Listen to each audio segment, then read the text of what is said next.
Welcome, everyone. What to say? So to start, Happy World Ocean Day. Today is actually the 8th of June.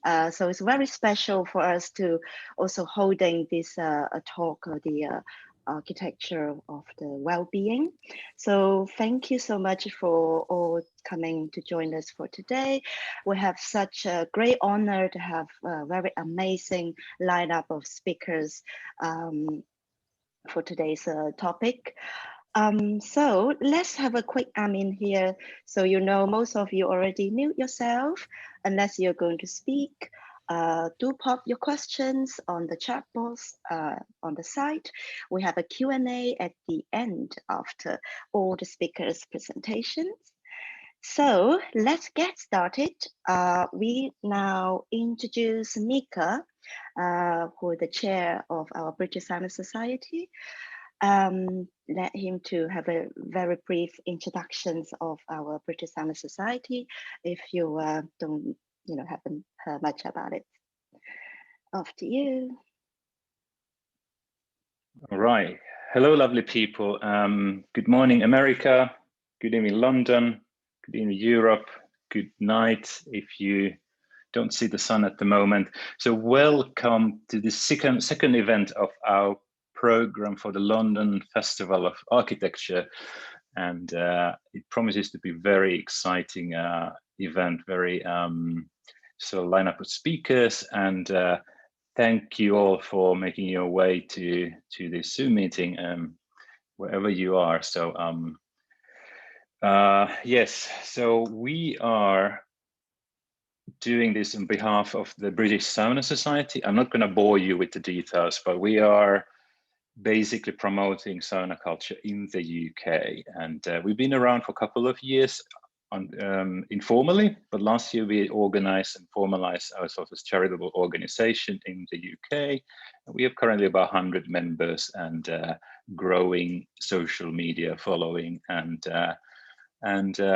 we are the national member of International Sauna Association, so we network internationally and want to belong to this kind of family of sweat and sauna loving communities around the world. And we are very pleased and excited to be able to organize this kind of talk at the Festival of Architecture, because design architecture is very close to our hearts. Wendy's a trained architect. I used to study design and so on.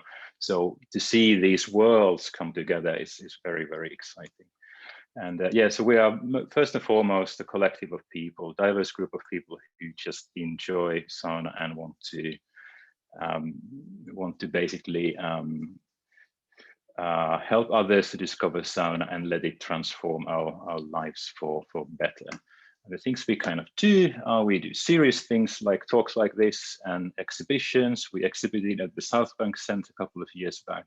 Then we do customary things for a sauna society. We do lots of sauna, bring people to sauna, organize events, teach how to pour steam, how to make Lola, how to use whisk, how to cool down. And then we do wacky things like on the right-hand side, artist Barry Sykes invented Laufkuss, which is what happens when a laughter yoga teacher is deprived of sauna because of pandemic and needs to build up heat, and you can build up heat by laughing. So yes, and we also have numerous projects going on. We are currently crowdfunding. We're incubating a project in East London, former Olympic site, Hackney Wick Sauna Baths. And if you'd like to get involved, make a pledge, share with your friends, go to spacehive.com/Hackney-Wick Sauna Baths. And I think without further ado, let's introduce our speakers. So we have in alphabetical order on first name basis, we have Anssi Lassila. Anssi is the founder and director of OPA, Office for Peripheral Architecture. He's also professor of contemporary architecture at the University of Oulu, and well known as the architect behind the Lonna sauna, an island in front of Helsinki, which was referred to in positive light multiple times at last week's event. So it's going to be interesting to hear about the origin story of that sauna and beyond. Anssi hails from Finland. And we have Christie Pearson hailing from Canada. She's author of The Architecture of Bathing, Body, Landscape and Art, and also award-winning architect, writer, and urban interventionist. And actually, we have the book here. Just going to show this is her fantastic book. It's beautiful, but we let her talk about it. And we have Jane Withers. Is a leading design consultant, curator, and writer, and especially known in the bathing circles as the curator of Soak's theme Dream, Reinventing Bathing Culture. That was exhibited in London at Rocker Gallery, was it 2016? And she's also winner of Milan's Design Prize for Experimentation. And Jane represents UK and this tonight's panel. Finally, we got Mikkel Aaland. Hopefully I got the Scandinavian O's right there. I should. I have no excuse not to get it right. And Mikkel is photographer, filmmaker, publisher, and author of the legendary book, Sweat, which is very difficult to get, but you can get it on Kindle. Luckily, digital technology has. And there's a hard copy. Mikkel is just pointing. Is it in like a protective plastic or something, like archival copy? And he's also currently working upcoming TV series Perfect Sweat, which is a round tour of bathing cultures around the world. And yes, so hosted by Wendy Liu, and yours truly, Mika Meskonen. I think that's it for introductions. We could hand over to Anssi now. Okay, I will be first. It's always nice to start. Okay, I set the screen and yeah, let's see how it goes.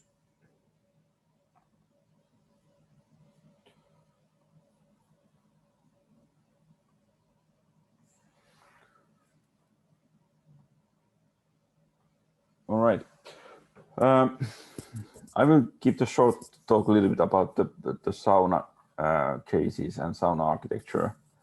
And of course, it's very big thing in Finland and a very also traditional thing in many ways, just because we have a culture that we was ourselves maybe once per month or something in the old time in a sauna, and also there's having all kind of rituals like babies coming in the world and whatever happens in the sauna. So we have very that kind of like a connection between the sauna.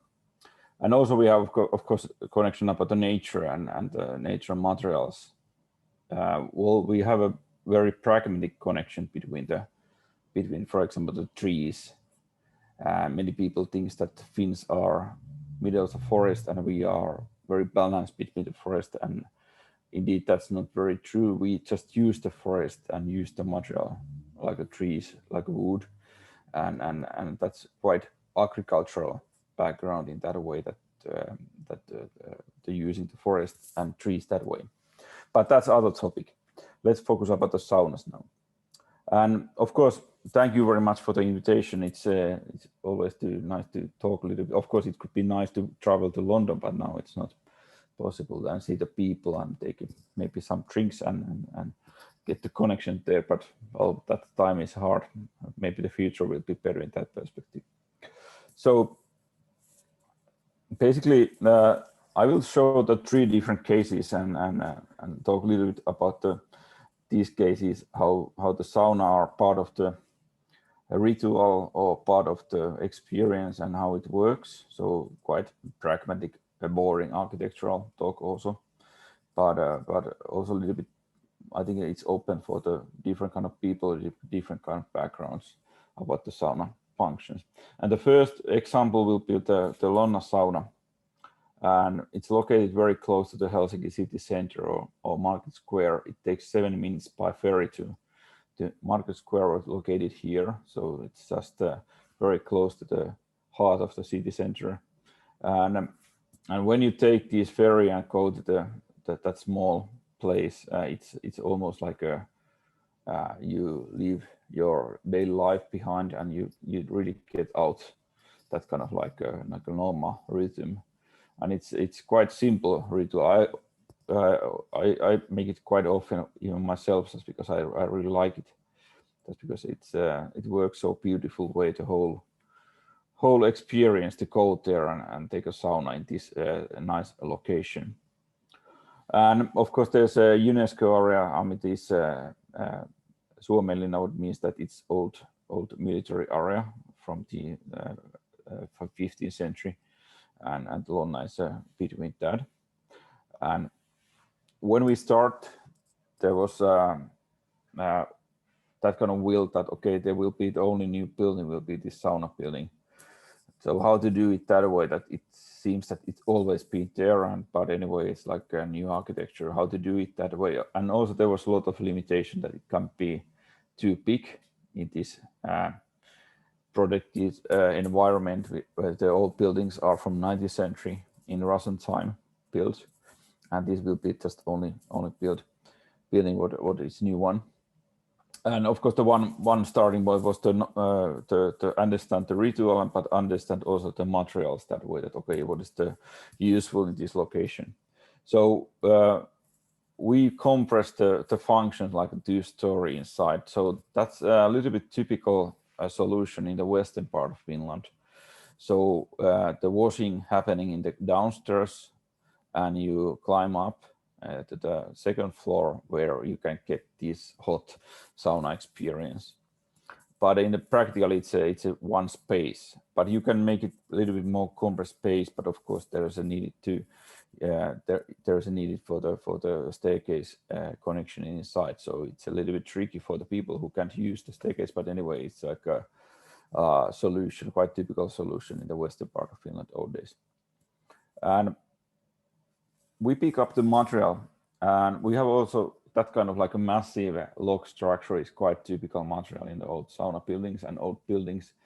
And that's also interesting in that perspective. It's also a little bit like a modular construction, or this kind of like a prefabrication, just because, for example, this happens in the middle part of Finland, and they built the whole primal structure already in this factory, or so-called factory, what means that it's open field, but anyway, and move to the whole building in the final location.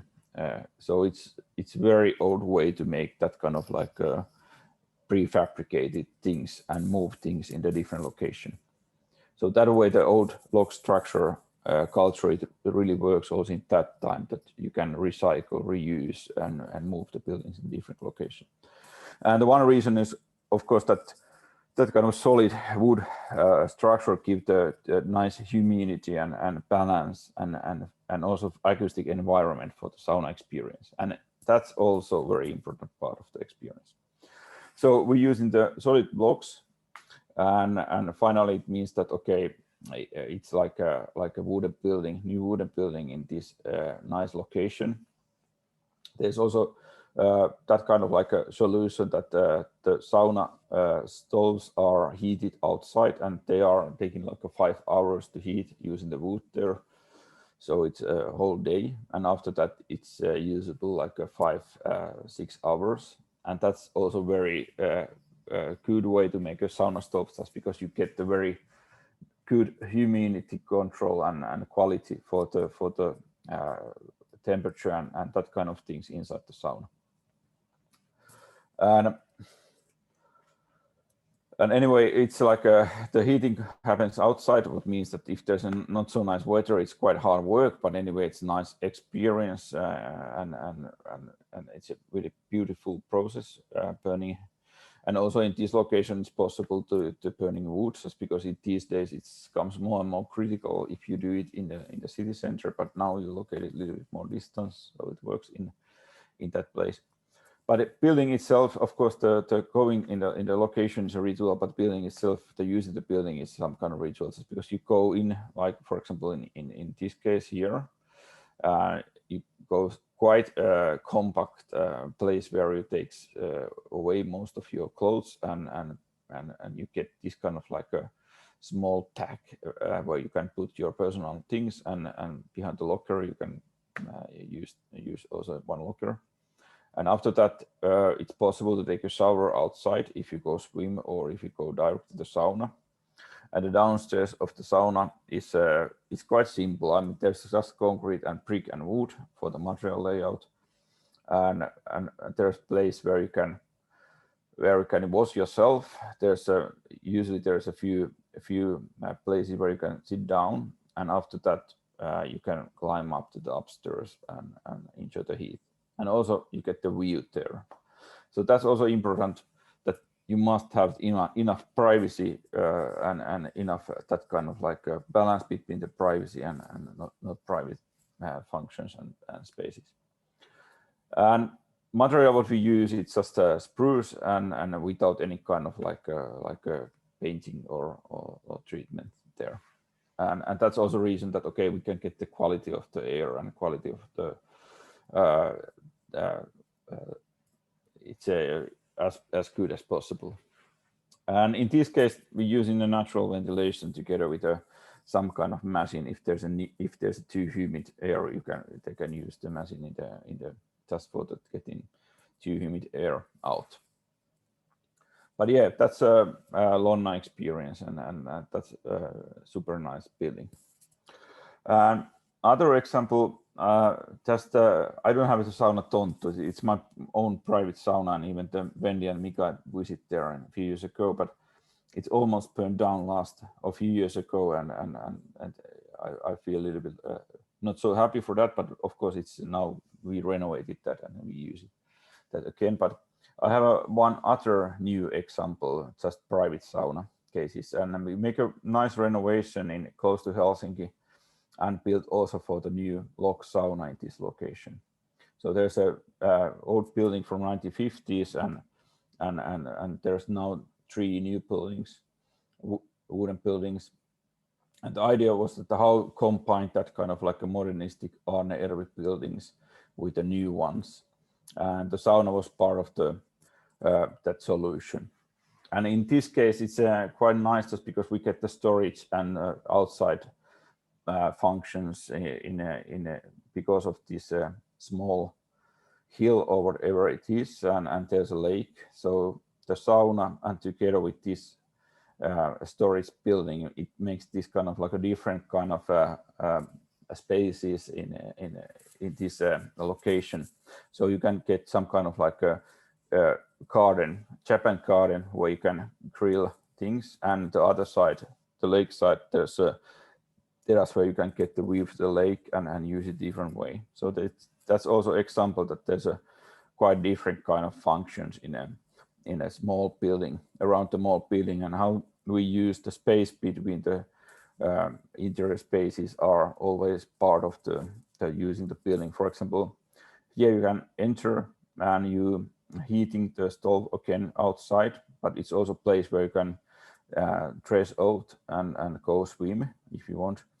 And this is also important part, just because there's small living room, or this is not living room, it's more about the place where you can just enjoy the fireplace and eat something after sauna, even drink something, and space between this fire room and also sauna functions are of course important for the ritual perspective. Here you can also see the Japan garden. So the building is that way made, and the ritual is again important. How you enter there, go down to the steps, even the lakeside. You can get the view for the terraces and the building itself. There's a place where you can heating the sauna, and here you can see through to the building in the Japan garden. And here you are in the terrace, what is also used used just for the people hang around and eating and be together. And this place where they integrate these all grill and outside water and that kind of functions. Also the storage in here. So it's quite a small building, but combined together the different kind of functions and needs. But that's also important part somehow understand that even the old saunas are in our culture, they are quite simple, but they are quite often they are multifunctional. They can be some things what makes the building even bigger, some shelter, some that kind of things what works together. So there's a link between the tradition, and also this case is made by logs and that's kind of like a nice detailing together with the great carpenters and also natural ventilation was using in this building. So it's a very nice combination about that kind of super simple architecture and also for the beautiful handcraft quality. So that's a simple for the private. Well, it's quite luxurious and you must be very possible to do that kind of things, but it's also nice to make that kind of like a private high quality saunas. And I don't know. Yes, I'm almost timing. So the last example is, of course, how to extend or how to combine together bigger sauna, even spa or social aspect together, and how to develop that kind of like a next step for, or even the international perspective. Is it possible to create thing where you can combine together with a natural nature and retreat and that kind of like a Scandinavian urban social culture. And we create that kind of like a concept for the Nordic urban company who develop these kind of floating saunas and things together. And it was a few years ago, but now we're developing quite many different cases, but it's not possible to show it just because they are not public. They will be public mostly there will be few will be public next week. But now I just showing the few examples or a few things in this concept what we are creating or developing. So of course the one idea was to combine together with the prefabrication and this floating technical logic and how to create the system what is possible to make it like a scalable system that way that you can combination with the pools, saunas and that kind of activities together. So we create that kind of like a toolbox. And in the same time, there was idea that, okay, it must be scalable. So how to do it that way that there's more pools, but you also at the same time create a little bit different kind of architecture. So not repeating the same thing. It doesn't look like a McDonald's everywhere. So there's more idea, the quality architecture and also for the nice experience in the different locations. So how to do it? So we create that kind of like a toolbox and also toolbox that way that how we can do things that, okay, it's possible to combine also different functions or different activities in this example, for example. And the basic idea was that, of course, there's a floating system which is made by steel and wood. And top of that, there will be the pools, and there will be, of course, these kind of like a primary structure where you also using the wood, just because the wood is a natural material in this case, create light structures and also creating the nice feeling atmosphere.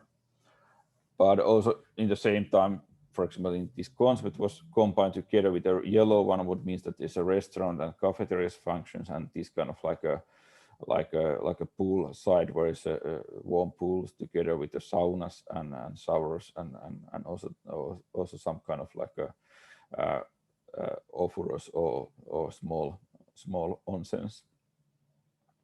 So and also idea that also will be like an extension of the urban space and not non-profit part, and there will be the profit part, what is also important part for the basic idea. And there's also just a simple diagrams, the restaurant side and the sauna side, and also the important views, just because views are in these kind of cases are part of the part of the system. And okay, it comes that kind of like a conceptual idea. Now we are developing a few examples. The Oulu is one city in north, but there's a restaurant and the sauna building will be in the ground side because of the master plan. So there will be the pools and the public deck, what is a floating part, and there is also combination about the public non-profit area and an area what is will be like a pool side. It's like that, and there's also one conceptual idea in Turku, what is close to Helsinki, the city in Finland.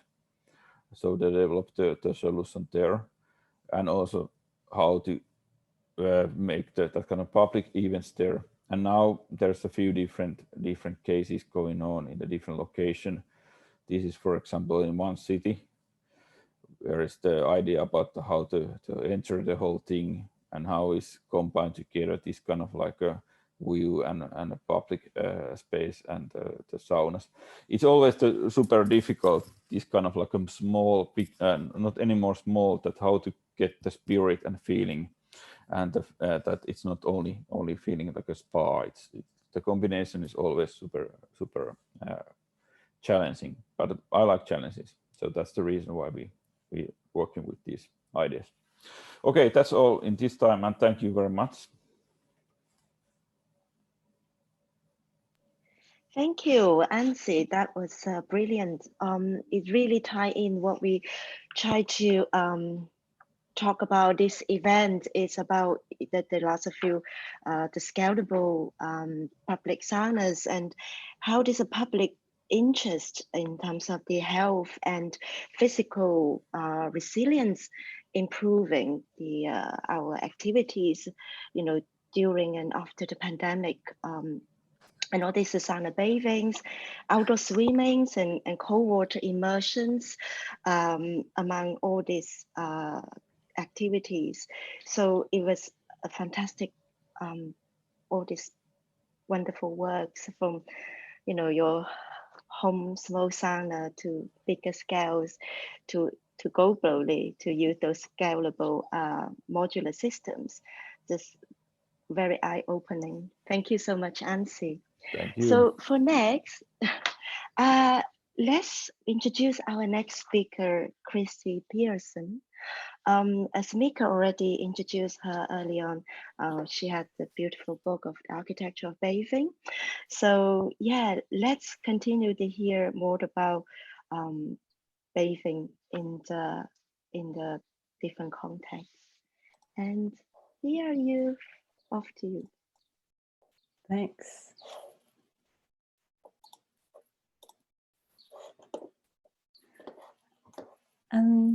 Okay, thank you so much, Wendy and Mika, for inviting me. I hope someone give me thumbs up. Everything is in place here. You can hear me and see my slide. Thank you. All right. So I'm so excited to be here, and I'm also so excited about the global kind of resurgence in bathing culture more broadly, of which I'm approaching sauna as a typology within a whole bunch of other typologies, and probably Mikkel will be addressing that somewhat. But if we can think about that global context when we try and address some of these excellent questions raised here by the British Sauna Society, you know, how should our built environment support these well-being rituals, and what could be the architectural response? You know, so there's a call here for visions, new visions, imagination and practice, communal care regimes. I love that. All of these things are really important to me when I'm writing my book and teaching and working as an architect and an artist. And I feel very much that now is a resurgence in these questions more broadly, not just for this panel here, but within architecture more broadly, within fields like art and landscape design. And of course, as we reimagine through necessity, ex-industrial spaces, especially waterfront spaces around the world. And we re-examine our relationship to ecology, landscape and globalization at so many different levels. So I just wanted to, I'm going to move through quite quickly a lot of slides, so I apologize in advance, but I did want to give a little sense of my own trajectory coming from architecture school, where I was very interested in learn about bathing cultures, which were outside of my experience in Canada. And I studied a lot about ancient Rome in school and the thermi. I got to work in Tunisia and visit a hammam as a student. And these experiences really kind of blew my mind. And I wanted to go, when I graduated, to Japan, where I moved and worked on a bunch of installation projects and research projects simultaneously in Japan, where I feel like I learned so much about the relationship between bathing and urban life. And the project here that I'm showing created a kind of network of lights, illuminations through part of Tokyo made out of casts of baths, you know. So I was experimenting in a very direct and sculptural way with a lot of different materials, and coming back to Toronto after living in Japan for a couple of years, I wanted to kind of apply, you know, I was trying different things. What is the bathing culture of my city, of my place? Approaching it through very direct, small scale events and parties. I had a lot of bathing parties. And then with a friend of mine, I started this organization called WADE. And from 2001 to 2007, we worked on presenting public programming in these wading pools in Toronto, which I started to understand as a network, you know, inspired by this, the urban network quality of Japanese Sento. And looking for them in my city, I found these outdoor wading pools, which are also, when you see them in plan, you start to realize they form a kind of infrastructure. And I think that this element of infrastructure in our bathing architecture is something that we can build upon. And that's what I'm trying to offer here in this lecture, elements of global bathing cultures that we can build on for new cultures. So these are some of the projects. This is a sort of architecture, urbanism, curatorial project where we presented international artists and young artists doing performances and installations. Some were very child-oriented because these are children's pools, and some of them were more for adults at night. There were film projections and activities. This one, this is a really cool sort of more structural approach by building a new structure in the wading pool. But I think that we all, in wherever it is that we live in the world, we all have these kind of latent structures and infrastructures around us that can be starting points for expanded use of, in oftentimes, public space. And in North America, we have a lot of underutilized, partially utilized public spaces, which are under threat, as you know, globally, for different reasons, economically and politically. We start to realize the swimming pools of the city are underfunded and becoming less funded. They're in use for certain hours of the day and not others. So here's a couple of projects I did where I tried to expand the use of a swimming pool by just tapping into the other hours of the day. And this was a theater project called Slip at the Harrison Baths, where we tried to sort of bring the audience through the different spaces of the swimming pool and experience some of the stories that are latent in the space and latent emerging from the users of the space. Another pool repurposing was an all-night party at Trinity Bellwood's pool, where I worked with a lot of DJs and sound artists to program sets throughout the night. I tried to reconfigure or reimagine the swimming pool as a Roman thermi, and all the different areas had different temperatures and different colors. There's a lot of playful elements to this, and it turned into really like an amazing party. And I think a party, the overlap between parties, festivals, and that sort of celebratory aspect that communal bathing can have, is something that we can build upon too. Here's a piece of very little used infrastructure in the city of Toronto, the bathing pavilion at Sunnyside, built in the 1920s. And you can find these all around the coasts of North America, especially, this bathing pavilion. And the purpose of them is to serve as a change room, really, and an observation platform for water sports and spectacles. And in current times, this is, as you can imagine, an underutilized space, which I, for one day, brought a huge crowd to.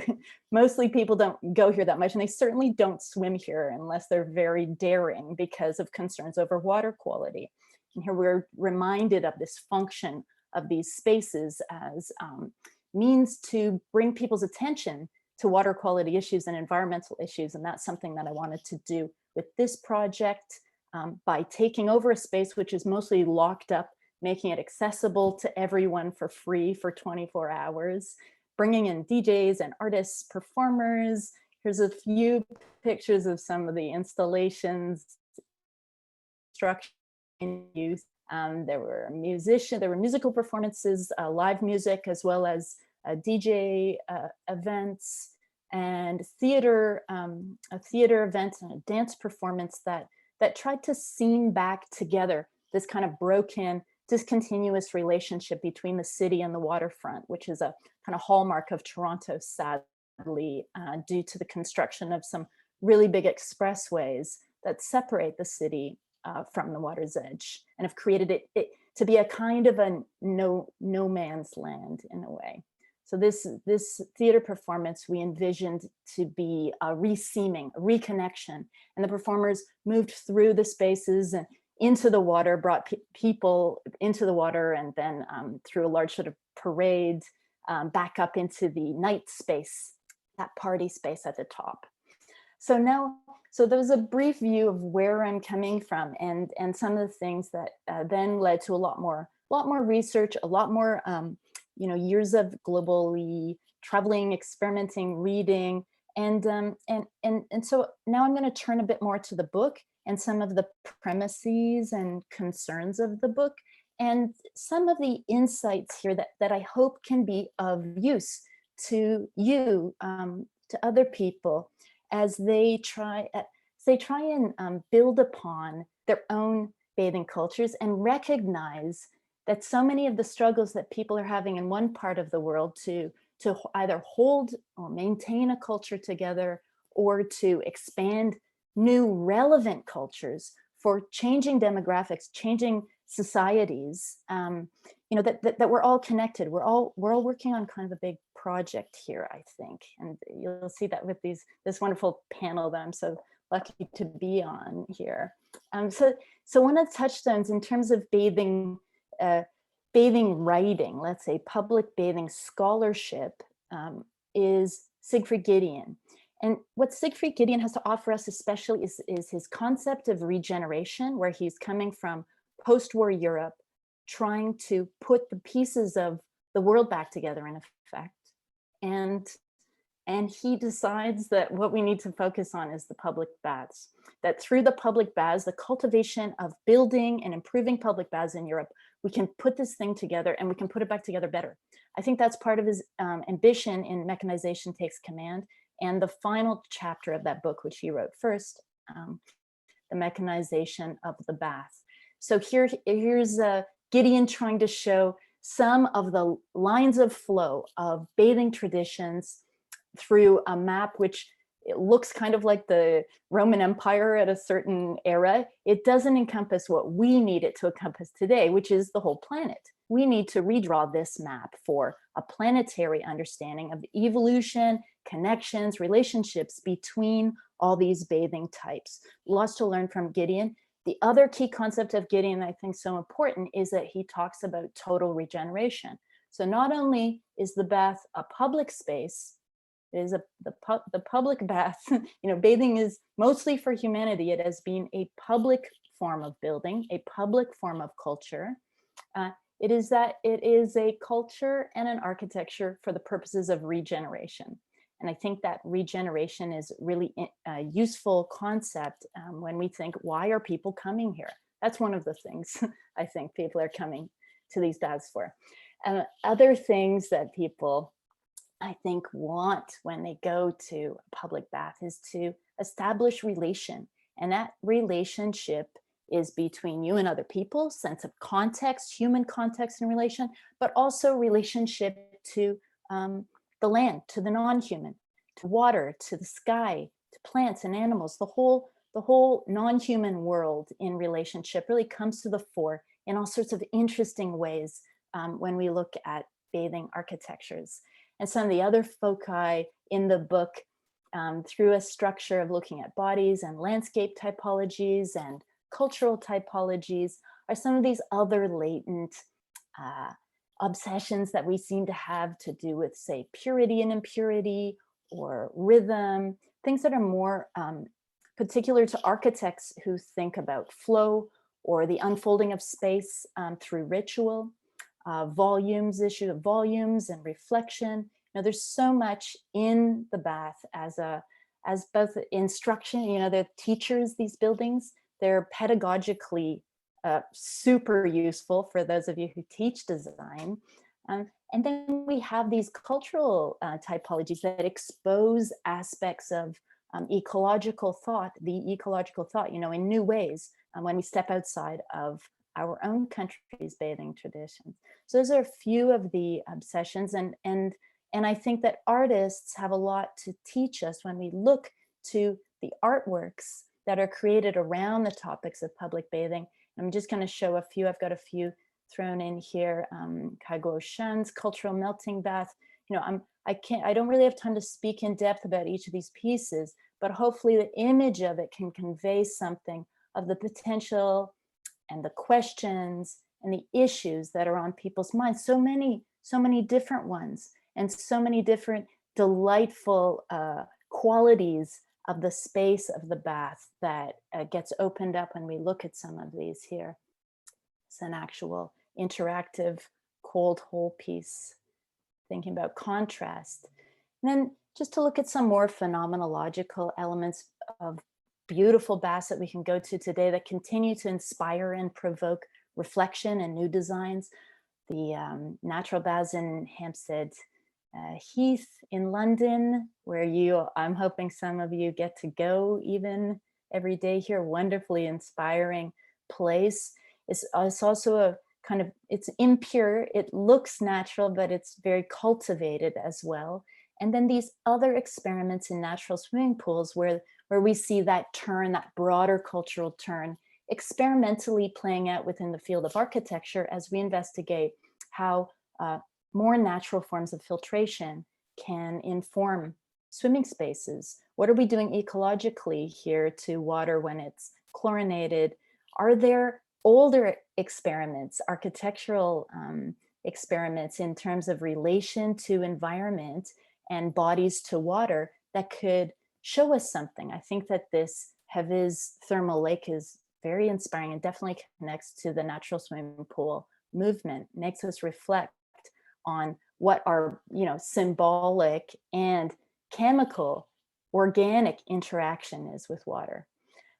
Also inspiring is the typologies of the European spa. I think especially in their kind of celebration of the source, this over the top. I'm not even going to start on the iconography of this image here at Vichy, but the celebration of the source and celebration of where water comes from and what we could do with that.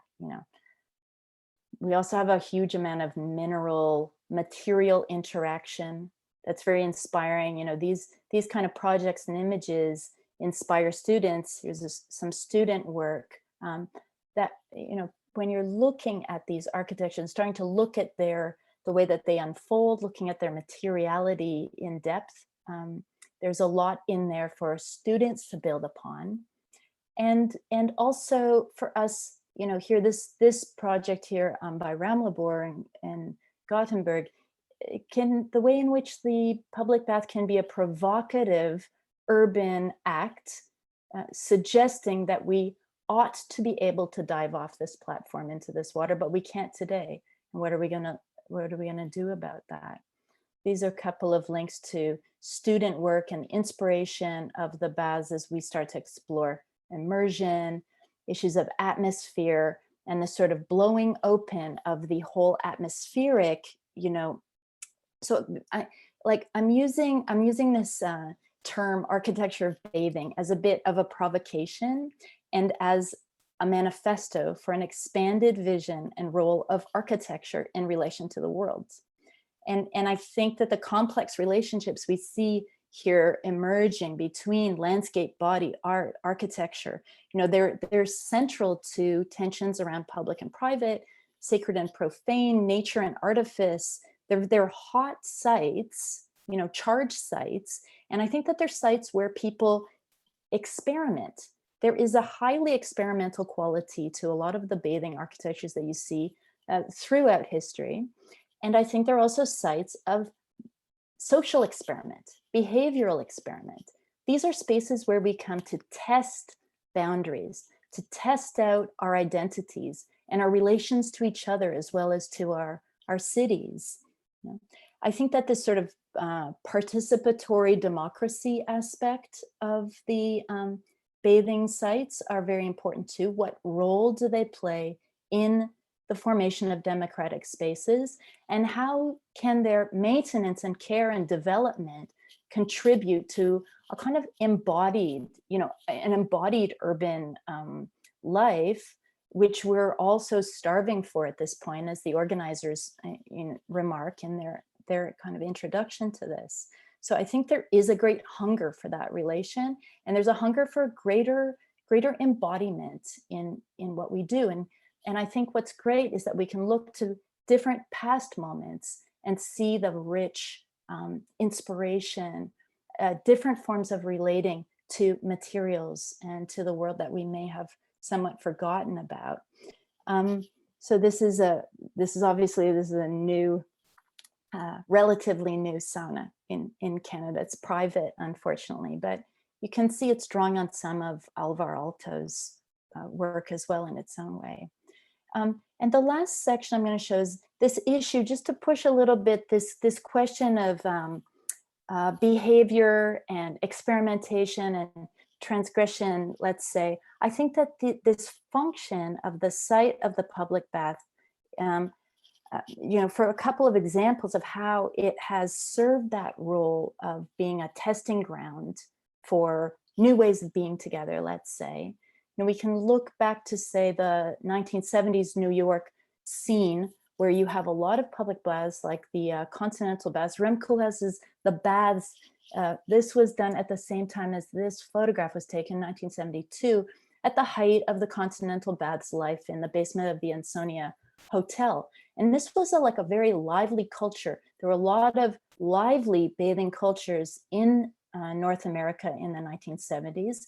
And just to point out, to remind ourselves where we are now, a lot of that culture was unfortunately, you know, shattered by a global pandemic. And we are also again facing a global pandemic.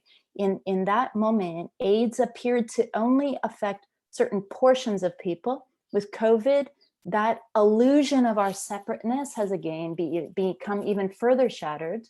We are all connected. We're all breathing the same air. We are, you know, we are porous beings interacting with each other, and with this sort of, you know, expanded sense of bathing in the environment. You know, it really comes to light when we go for a walk today, wherever you are in the world. In terms of race relations, the beaches and swimming pools of, I'll just say, North America, and we can talk about other countries, you know, in their specificity at another time. But in North America, swimming pools and beaches have been the site of bloody fights. People have died in swimming pools and beaches for swimming in a place where they are not supposed to swim. And here's a photo, and that's what Florence Stettheimer's, that painting she made showing different people of different skin colors swimming together at the beach, was censored and highly criticized because you should not be doing this. And here, the wade-ins of the 1960s are another kind of startling reminder. This still goes on today in different forms. And these new bathing, a couple of experiments, new bathing architectures to assert cultural identities which have been very much subjugated. In this case, Indigenous urban presence in Toronto. I was lucky to have gotten to work on this rooftop sauna and for the Native Child and Family Services building. Another experiment, the reinvention by the artist Orevrina Katz, trying to reinvent a mikveh to work for trans people, for people who are transitioning, and to make it part of a meaningful ritual that does not conform to possibly outdated rituals. Reinventing rituals is something that we can do. And pushing at the edges, here's Katarzyna Kozira's sneaking into the men's bathhouse disguised as a woman is somewhat emblematic of that impulse. Like, why do I belong here and they belong there? What is this limit and the excessive division between male and female? So I think these different forms of transgression extend to urban swimming, and you have a great tradition of that in the UK, you know all about it. I just want to leave you with an idea of a kind of future, future relationships to landscape. We might hope that it all looks like Alvaro Siza's beautiful Leka pools, but it might look more like this incredible photo of the Blue Lagoon site in Iceland before they built the spa that you know now. Laura McPhee and Virginia Behan photographed this place when it was simply an overflow. It's an industrial byproduct, the water of the Blue Lagoon. And here are people slowly taking it over and turning it into a leisure site with the presence of the industrial plant, the energy plant right behind it. I think this is very inspiring, and it forces us to confront some issues of like purity that we might want to consider. Okay, thank you so much. Wow, thank you so much, Christie. This is just fascinating and truly inspiring I think lead to lots of questions now. I still need to digest, and the question of experimentals and boundaries, and this really open up, what bathing is kind of to different people, different culture. Yeah, so thank you. And we must move on for our next speaker. Let's welcome Jen with us for more of the bathing culture, which is she, as Mika said earlier, she had an amazing exhibition in London in 2016 in the Rocker Gallery. So for Soak, Steam and Dream, I don't know any of you seen that, but hopefully we will visit some of them on her speak today. Thank you. Welcome, Jen.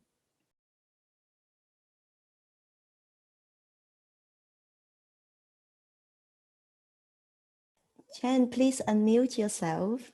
We can't hear you. Could you, at the bottom left, you can unmute. Sorry, Yes. that was a very rookie mistake. I was like, that's a nice silence, everyone listening. That was hopeless beginning. Well, I was just saying thank you very much. And it's sort of, I'm very happy to be here. And also what a pleasure to hear the first two talks and hard acts to follow. But I'll sort of dive in right away to my own take, which has a lot of crossovers with Christie, but also other aspects, I hope.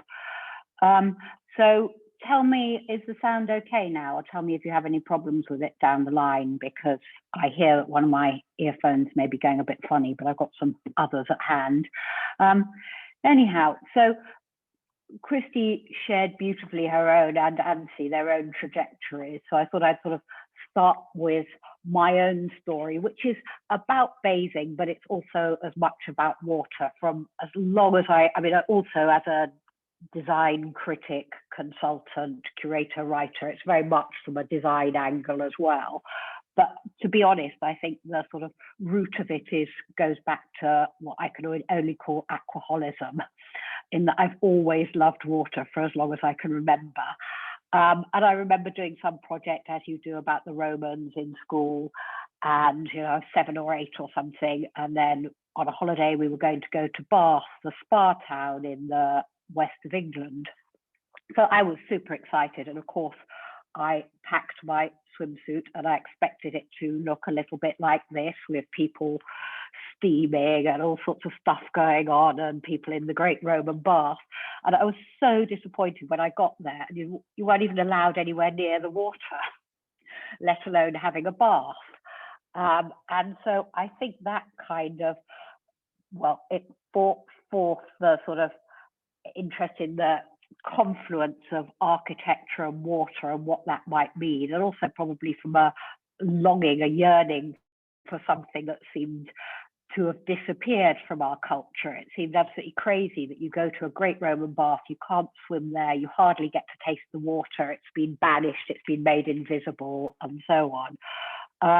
And I must say, I was just as interested in the water and the qualities of water and the idea of these mineral towns that seem to have so much history and qualities and understanding of water itself. And sometimes we sort of forget that medium in bathing. This was, I think, a medical synopsis of mineral waters. But in Clerkenwell, in a similar year, I think there were 70 waters you could taste.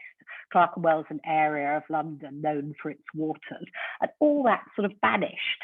And it seemed to me that you have this extraordinary bathing culture, water culture, medicinal culture that we've largely lost connection with. And I think one of my favorite short books is Ivan Illich, the philosopher's H2O and the Waters of Forgetfulness. And in it, he says, I mean, I'm sort of paraphrasing him appallingly badly, but really says we've turned water since industrialization, and particularly in the 20th century, into a cleaning fluid, and we've lost the dimension of the imagination and the connection. And I think that has a lot to do with the environmental issues that challenges that we face, a sense of, obviously people are talking a lot about it now, the lack of connection to nature. So I think as well as the sort of well-being aspect, there's the ecological dimension that's hugely important. So Wendy mentioned this exhibition I did. I mean, it began, from literally that day in Bath, a sort of vow to try and bathe my way around the world. And I've since bathed in, very fortunately, in Roman baths in the middle of nowhere. You have to walk across fields in Tunisia, all over the place, in Japan, and the great bathing traditions. And it's something that, in fact, in my sort of professional work, bathing was always there. I did a book called Hot Water years ago, I think in about 2000, that looked at the story of the bathroom, but also water cultures and so on.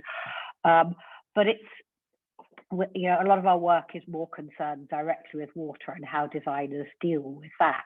But this was an exhibition, I think, 2016, as Wendy said, which took place in London in the Rocker Galleries, which are designed by Zaha Hadid.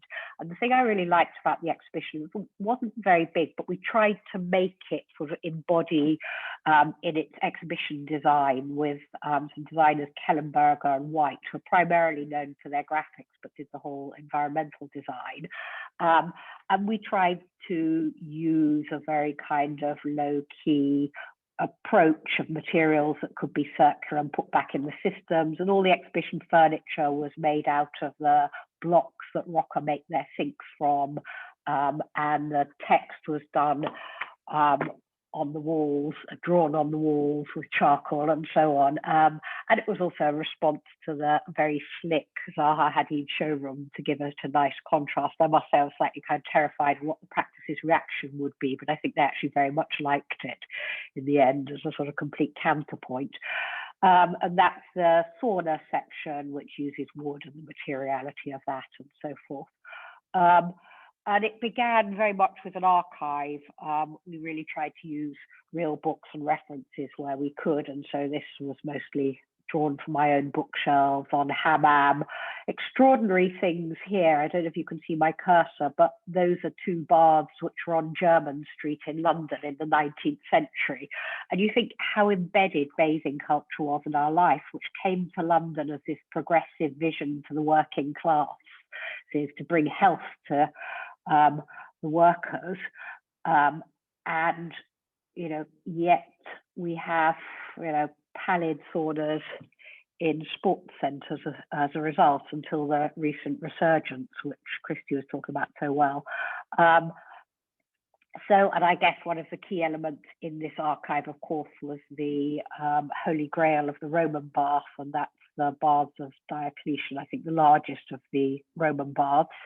But I think as much as anything, it's an understanding that they're about culture, politics, the social dimension, the whole world within a bath, and a place of such a different tempo from the closed world.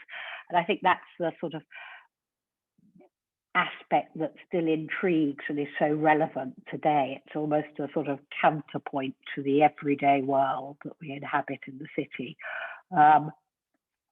And then another thing that we had in the film was little clips, and this is from, sorry, in the exhibition was film clips, and this is Fellini's Otto e Mezzo, 8.5, which is Marcello Mastroianni is a sort of autobiographical picture. Probably many of you have seen it, but he tastes the waters. It's about the lack of inspiration and whatever the director's equivalent is of writer's block.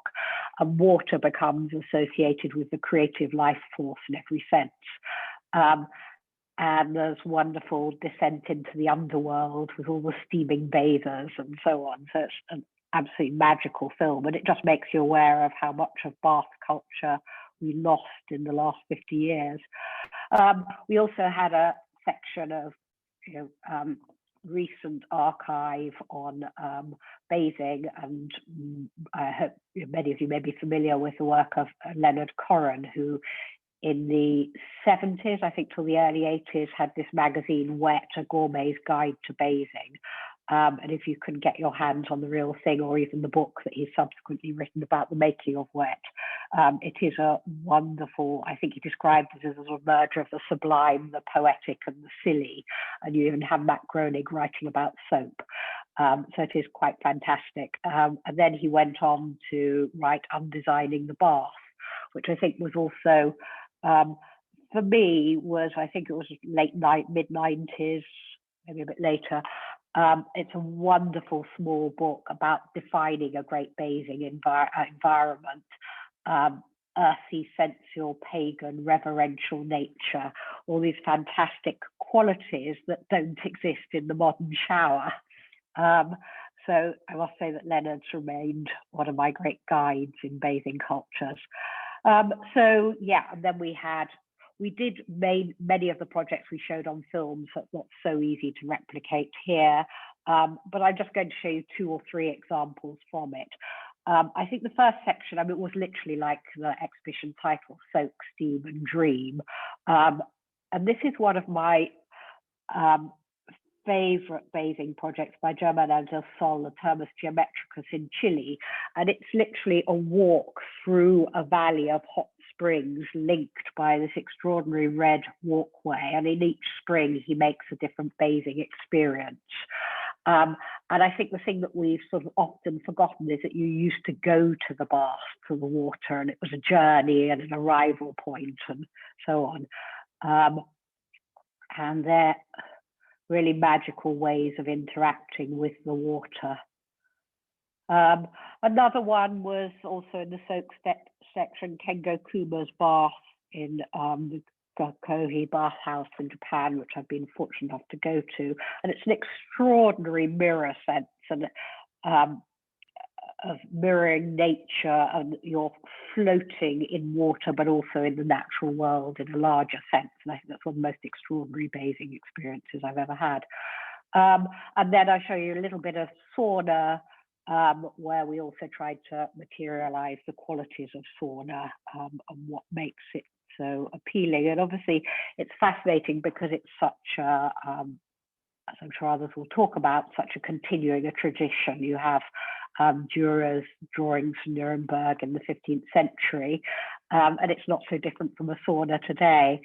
And then we looked at, there's a wonderful film, Steam of Life from 2010 about Finnish sauna culture. And I think it's all men talking about the importance of sauna in their lives, but also this sort of spirit of urgency to make sauna anywhere and keep it as part of your life. You'll see, so there's lots of mad conversions like this. And then we looked in sauna at Alva Alto, and Christie has already shown this, the sauna at his Murritzalo experimental house. And I think what was so interesting about, he wrote even in the, I think it was the 50s rather than the 60s, there's a need for a new sauna culture. Even then he was writing that it had become debased and sort of a shallow copy of the original thing. And I think we've got more pictures in common here with the Ram Labor one, but I do think that something of what Alto was talking about is coming back in the larger public saunas today, and the more experimental ones. And the thing that really interested me about this one is that Ram Labor used it as a way of a catalyst to urban change. It was commissioned as part of a new area of sort of the colonization of the docks in Gothenburg and planting a new cultural seed in it. And the idea of naked bodies going first into this, what had been a rough industrial port with polluted water and so on, seemed to me very resonant. Yeah, more pictures of that. And I think they speak incredibly well about the importance of public baths as places for intense social gathering, relaxation and sport, but politics, discussion, eroticism, hedonism, even crime. I love the idea of this whole world of lives in the baths.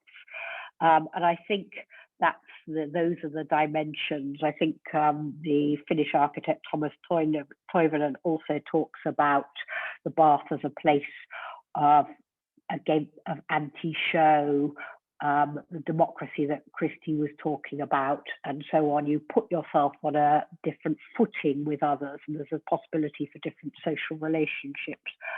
And I think that and also the sort of resurgence of interest in bathing culture now, the fantastic projects that are being done, are really to do with that, and probably also a counterpoint, the extreme physicality to the virtual world.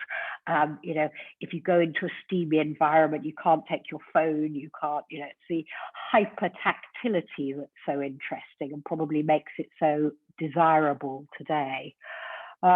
Last picture is just a sort of how it fits into our other work. I'm very much interested in the bathhouse as a vehicle to learn about water and our connection to it, and also design in the words of Johanni Palasma is like the eyes of the skin, where it's a non-visual culture, an intensely tactile environment. And much of our work at the moment is looking about both bathing cultures, but other aspects of water culture. And this is a catalogue from a Water Futures program, a year-long research program that we finished, I think, 2 years ago in New York at the ADO Design Center. And that's really about trying to bring it together multidisciplinary teams to look at the future of water and tackle some of the knotty problems, but really through an understanding of water as an element. And I think that's where bathing culture comes into play. And I think that's really, one last quote.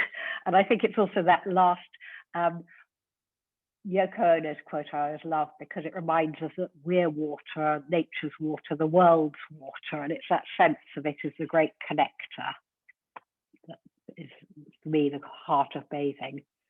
Thank you.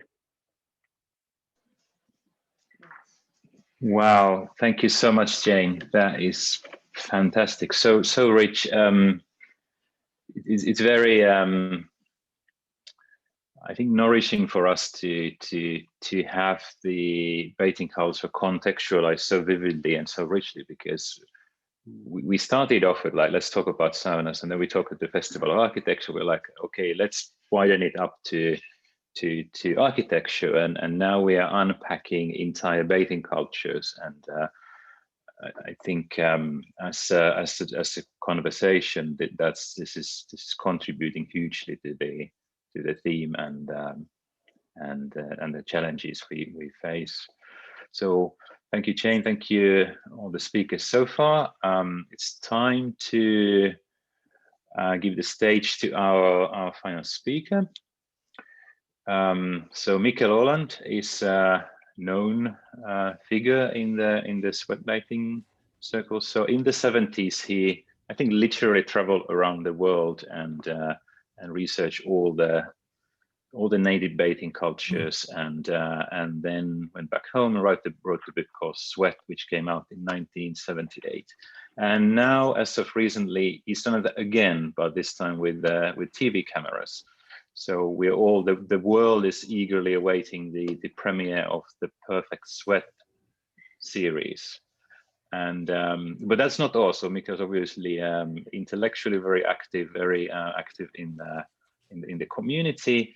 And yeah, we can't wait to hear what you got to say, Mikkel. So please, the stage is yours. Oh boy. So I get to follow three great speakers. Lucky me. Can you hear me okay? Is everything clear? You see me? Super, very clear. Okay. All good. Well, let's see, I'll do the best I can.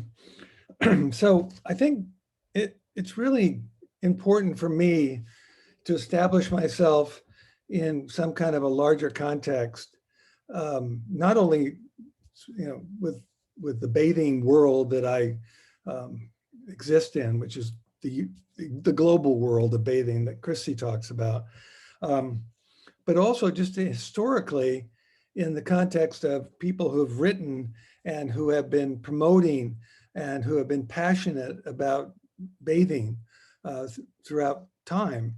And I have to start off by acknowledging at least two people whose work, or at least two, maybe three, because I can't forget Gideon, who Christie mentioned, Mechanization Takes Command, which is an extraordinary book, totally relevant today. Just blew my mind when I read it back in the 70s. And can't say enough about Gideon's way of looking at bathing as a window into culture. And he said that you can tell a lot about a culture by the way they bathe, which kind of freaked me out because I was in America taking a shower at the time. And you think, shower, okay, this is superficial, it's solitary, and it's quick and efficient. Well, that was American culture. And so then you go into the other cultures that, Jane mentioned, the Roman culture. I mean, we're talking a whole different perspective on a culture through the bath. But I just want to mention a couple of other people besides Gideon. This is a book, Design of the Turkish Bath. It was written in 1913 by J.J. Cosgrove. And it's extraordinary when you read this book. He talks about, much like I do, the sweat bathing cultures around the world. He had a global perspective. He was the one that was saying, here's our opportunity. This is at a time in America when we didn't know what to do with public spaces and what kind of bathing facility to include with swimming halls and sports centers. And he was running around saying, oh my God, now's the time to put in Turkish baths. At that time, that was the sweat bath of the flavor of the moment, the Turkish bath. And what a champion to try to get that into the American culture specifically. He failed, as we know, and it went to the shower, but he tried. And I always acknowledge him and respect him for what he tried to do 110 years ago.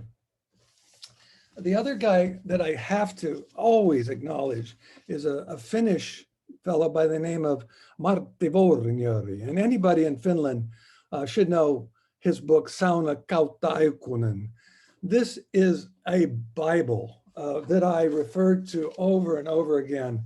Martti did probably one of the most extensive studies of sweat bathing culture around the globe.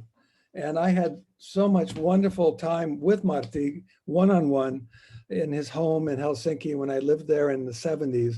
And again, just wanting to acknowledge the shoulders that I stand on, the people that have been doing this for have been involved throughout time.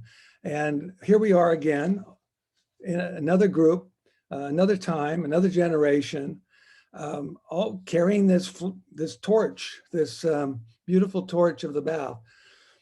And what's different now, and what I think is so special, and I'm so excited about, is what's happening at this moment with us. There's 50 people here gathered from all over the world, and we're communicating in a way that would have been impossible even when I wrote the book in the 70s.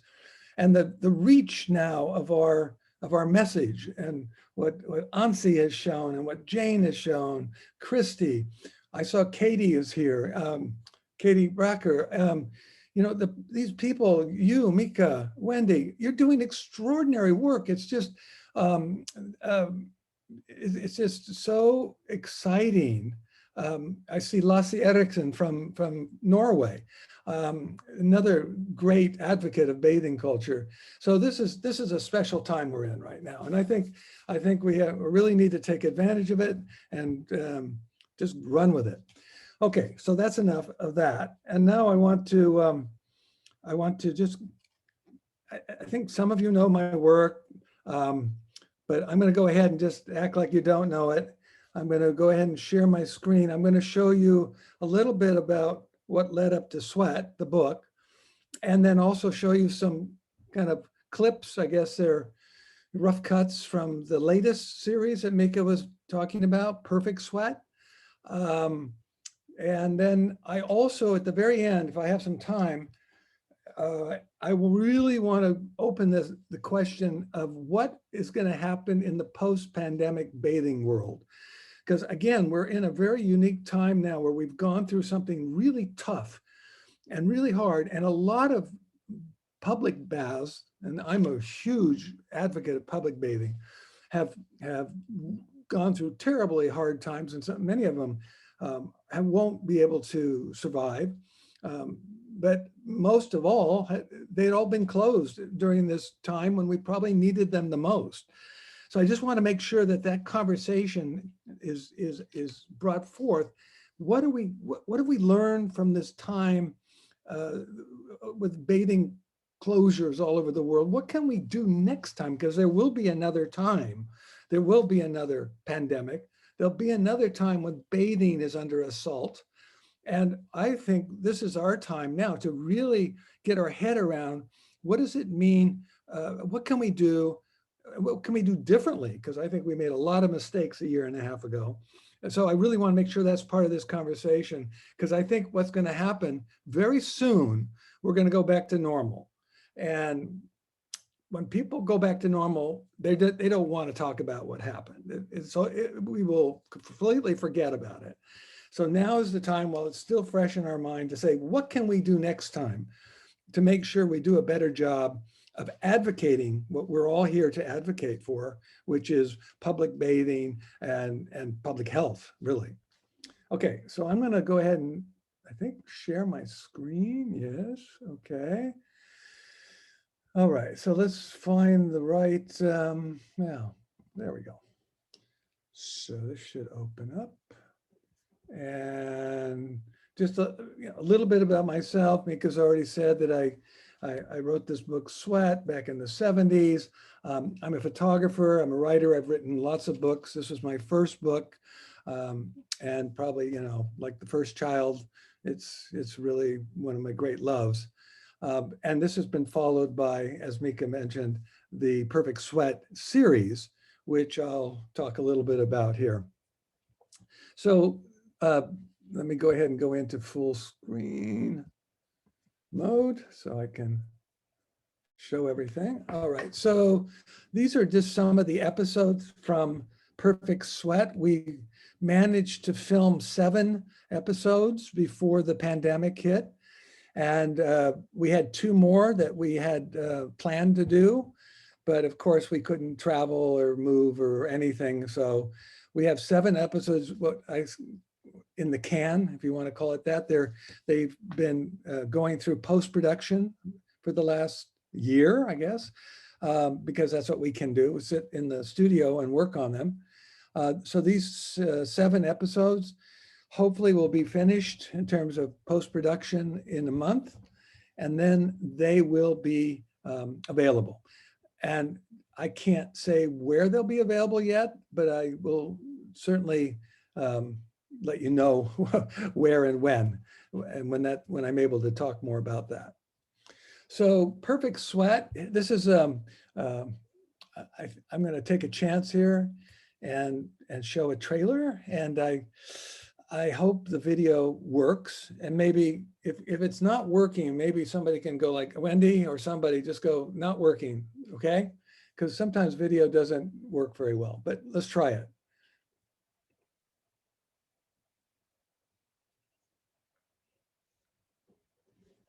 I don't think we can hear sound. Does anyone hear the sound?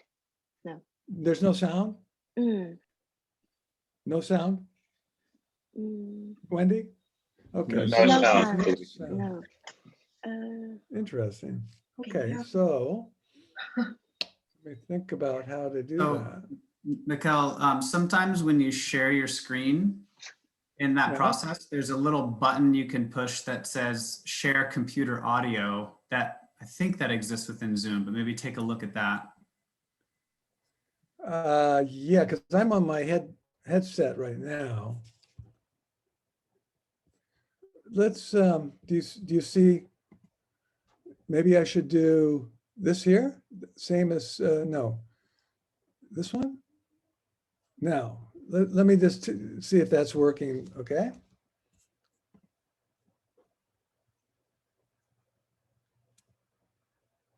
There should be sound, no sound, okay.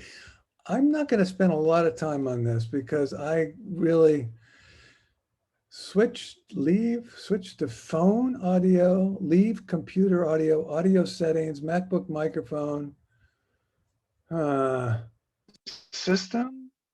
I'll try one more time. If this doesn't work, we're just gonna have to, I'll just talk.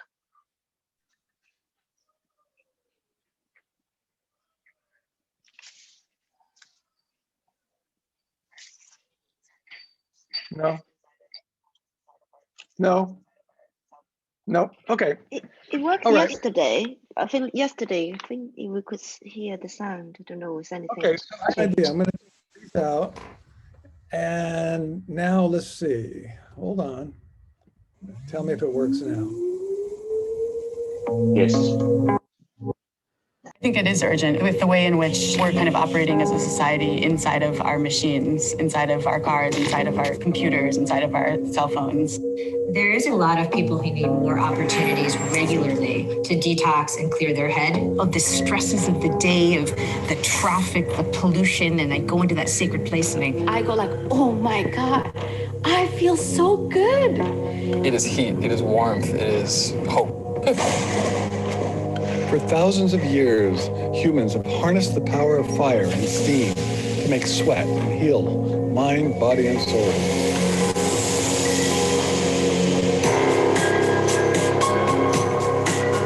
I'm Mikkel Aaland, author and photographer. 40 years ago, I traveled around the globe documenting ancient sweat bathing traditions for my book, Sweat. The times have changed, and people are more stressed out than ever. So I've teamed up with local guides in different countries in search of the perfect sweat. What I'm finding is an explosive rebirth of this healing communal practice. It's about building new communities, being network. This is what it's about. Building saunas in the middle of nowhere and just making that happen. It's real. Join us as we explore the newest, oldest, biggest, smallest, funkiest, and most stylish saunas, banyas, hammams, temazcals, sweat lodges, and steam baths in the world. This is the world's most public sauna. It's open for everybody, it doesn't cost anything. They start beating you, so you're going crazy from the first second. You can tell a lot about a country by looking at their bathing customs. Along the way, we'll meet passionate devotees, see some incredible architecture, join stunning rituals, and find out how sweat bathing makes the world a better place. It's like Hawaii.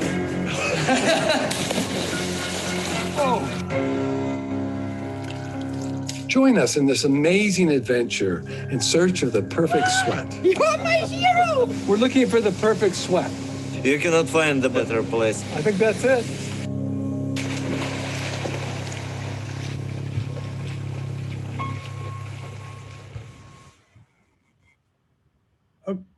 Okay, Wendy? All right. So I'm going to go. Can you hear me okay now? Because I'm not using my microphone now. Wendy, can you hear me? Yeah, we can hear you. But maybe Okay. when you talk, you still use the headphone, and then when you play any videos, then you can have it back. Okay, I'll try this. Can you hear me Yeah, better now? yeah, that's much Okay. better. Thank you. So I'll go back to my my keynote here. So what is sweat bathing? I think this is going to be something most people are going to already know, but sweat bathing is a generic term, and it really speaks to not the hot water bathing that has been talked so much about, or water bathing for that matter, but it's hot air. And this is what I found when I was doing my research for the book, was that the sweat bath itself, this heating the atmosphere, heating the air in a chamber, was as universal around the globe as the baking of bread or fermenting of a grape. It just seemed to be something that humans naturally gravitated to, and it's a human activity that is actually very unique in the sense that in one place, in one form, under one roof, if you will, or within a certain confine, you have a social aspect, people gathering together in a social way, in a meaningful, healthy social way. And you also have the physical aspect, which is the healthy aspect of the actual heating of the body, which we know now through science produces endorphins, and there's a lot of physiological changes that occur, mostly positive. And then the other aspect that is also contained under this one roof is the spiritual. And I know that that's difficult to talk about, but a little bit of alluding to it through previous talks, but it's really a connecting to nature. And that's how I look at the spiritual aspect of it. You're connecting to something larger than yourself and to nature. So you have the social, the spiritual, and the physical under one roof. So this makes this a very, very, very amazingly powerful human activity that's found throughout time, throughout the world. And I just happened to kind of stumble upon this connection back in the 70s when I was living in Finland, working on a book, very small book on the Finnish sauna. And I started doing the research like anybody would that's doing a book. And I started realizing that the sauna was really just a form of the sweat bath that was particular to the Finns, and the Finns had really kept that tradition alive. But every other time I saw sweat baths referred to, it was almost in the past tense, like historical, like the Romans, and it was something that didn't exist anywhere else but in Finland. So what I did, I set out around the globe, as Mika said, and I was young and I could travel cheaply, and I had no financial support whatsoever other than just the money I made as I went around the world. And I got obsessed, I guess. And I found out wherever I went, the Middle East, I found the hammam. It was alive and well, and people were using it. And it was not something historically mentioned. It really existed today. And I found great examples of hammams all over the Middle East. And now, of course, you know, the hammam itself, much like the Finnish sauna and other sweat baths around the world, is really going through a renaissance. And we discovered that when we were filming in Turkey for Perfect Sweat, how people are really embracing the hammam now, coming back to that. So the hammam, of course, is just the descendant of the giant Roman thermae, which everybody knows. The Romans probably had the greatest bathing culture we know of. And this is another view of the Diocletian bath. The ruins, this is we filmed here outside of Rome for Perfect Sweat. And these are the Taurine baths. It had been used continuously for over 500 years. Imagine that. That's a bathing culture that last. And just an amazing inspiration to go there and sit there and realize that this had such history for such a long time. Then, of course, in North America, we have among the Native Americans, the sweat lodge, which every tribe in every part of North America had some form of the sweat lodge. Again, spiritual, social, physical, all that was happening in these little domed spaces. And for example, this was a Navajo sweat that I filmed, or this was actually back in the 70s, so I shot it. And right before I went in, the medicine man touched my shoulder and said, when you come in, you have to show the same respect as you do when you go to your white man's church, because this is church. This was a spiritual place for the Native Americans. In Northern California, the sweat baths were different. They used the direct fire sweat method, where instead of hot rocks, they just sat there with hot fire going. A little bit different, really smoky. You go down south to the Central America, and you find the Aztecs and the Mayans had their own form of the sweat bath, the Temazcal. This was a Temazcal in a village in Mexico, outside of Mexico City, that I found still in use. And now, when I went back to Mexico City recently, or Mexico, the Temazcal has become really popular again among young people. And this was a Temazcal in Tepoztlan in Mexico just a year and a half ago, part of a hotel spa, and people go in and take a traditional Temazcal. Now, rivaling almost the Roman passion for bathing are the Russians. They are probably as enthusiastic sweat bathers as anybody I know, and they have the banya. The banya, of course, is very similar to the sauna, of course, because they're Northern European, similar architecture, similar working materials. But what you find in the banya is a pretty different. It's different when you're with a bunch of Russians. Let's put it that way.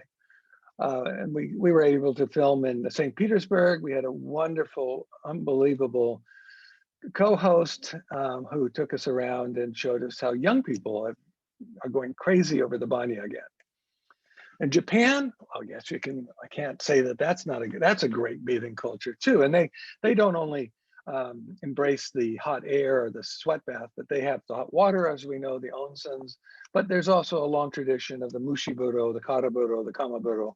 These are all other forms of the sweat bath found in Japan. And the other thing that's happening now in Japan is they've embraced the Finnish sauna in a huge way. And they have these pop-up tent sauna parties all over Japan. And this happened to be one right downtown Tokyo underneath the subway. And this is something the young people are going just crazy over, these tent sauna parties. And of course, the Finns. I love the Finns. The Finns, thank God for the Finns, because all over Europe, the sweat bath use diminished. Baths were showers and bathtubs replaced the traditional sweat bathing culture, but the Finns, the stubborn, crazy Finns, held on to it, and they've been able to remind us and bring back this great sweat bathing culture. So Finland. This was at that's a sauna, believe it or not, at the Mobile Sauna Conference. And the happiest country.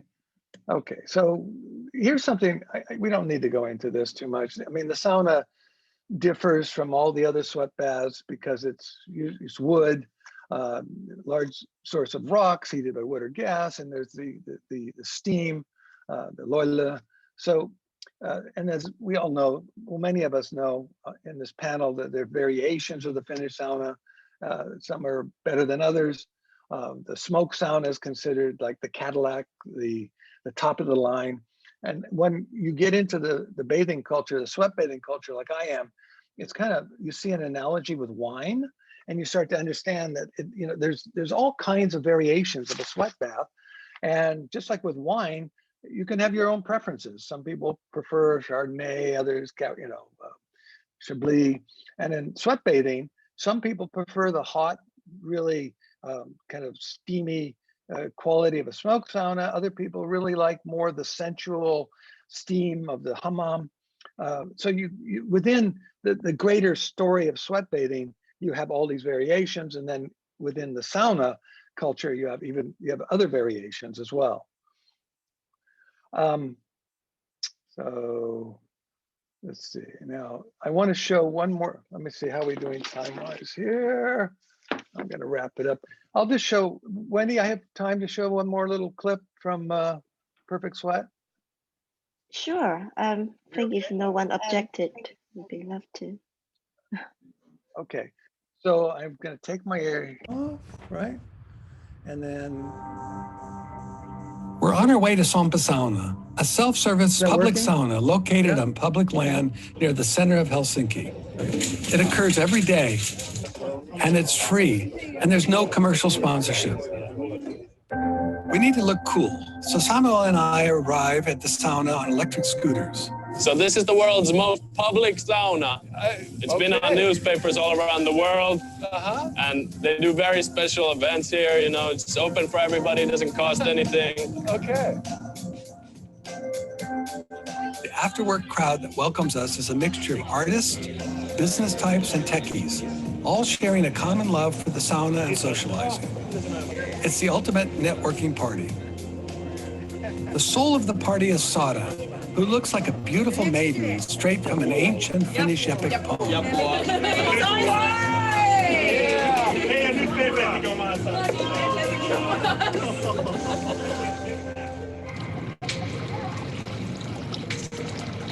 So 43 years ago, there was nothing like this going on in Finland, right? Not that I knew of. Not that you knew of. No, I would have been here in a second.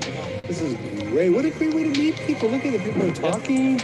I hear that for the foreigners and the people visiting Finland, this is one of the most amazing places to meet people, because it's not easy to integrate into the culture. Here in Finland, the bath is not about superficial cleanliness or efficiency. It's a place where people connect with something larger than themselves. Young Finns have come up with yet another way to bring sauna into everyday life. If you want to experience the new Finland, this is where you have to go.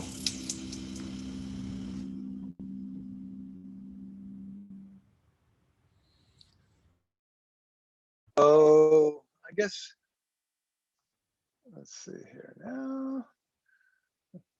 Okay, so that's enough teasing for the show. And then I just want to, can you hear me okay, Wendy? You hear me? Okay, so I just want to wrap this up just with what I started off at the beginning. At the very beginning, I said that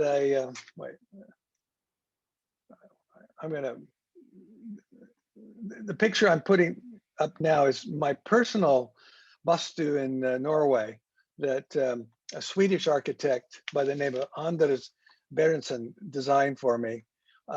So I'm in San Francisco now, but I can't wait to get back to my home in Norway because that's waiting for me. So the thing I wanted to end with that I just think we got to talk about, it's the elephant in the room, it's this pandemic. And I've been sitting here in San Francisco with no sauna because I had devoted so much of my life to public bathing. And I've encouraged several public baths that have appeared here in San Francisco, but they all shut down a year and a half ago. So I have been desperate for a good sweat. And I'm aware of how when the pandemic hit, we were not prepared to be able to talk to the county health officials and to explain that, you know, bathing, it can be a really healthy thing even in the middle of a pandemic. And I think next time around, we need to have our act together. We need to be able to have data. We need to be able to really explain that, you know, it's a public service. It's a public health service to stay open in some form or another. Now, maybe that's the other thing we have to think about is how we adapt and become maybe a hybrid. And I love what Anssi was saying about the modular system, because within the modular system, you can be very flexible, maybe shut down part of it while another part of it runs. But I really want to be sure that everybody has in their head that what happened in this last year and a half, it's going to happen again. And I know this from a historical point of view, because I've written about the plague and how it closed down European bathing in the Middle Ages and how the Romans dealt with cholera. It is perennial. It's going to happen again. And I just, as an architects, should be challenged.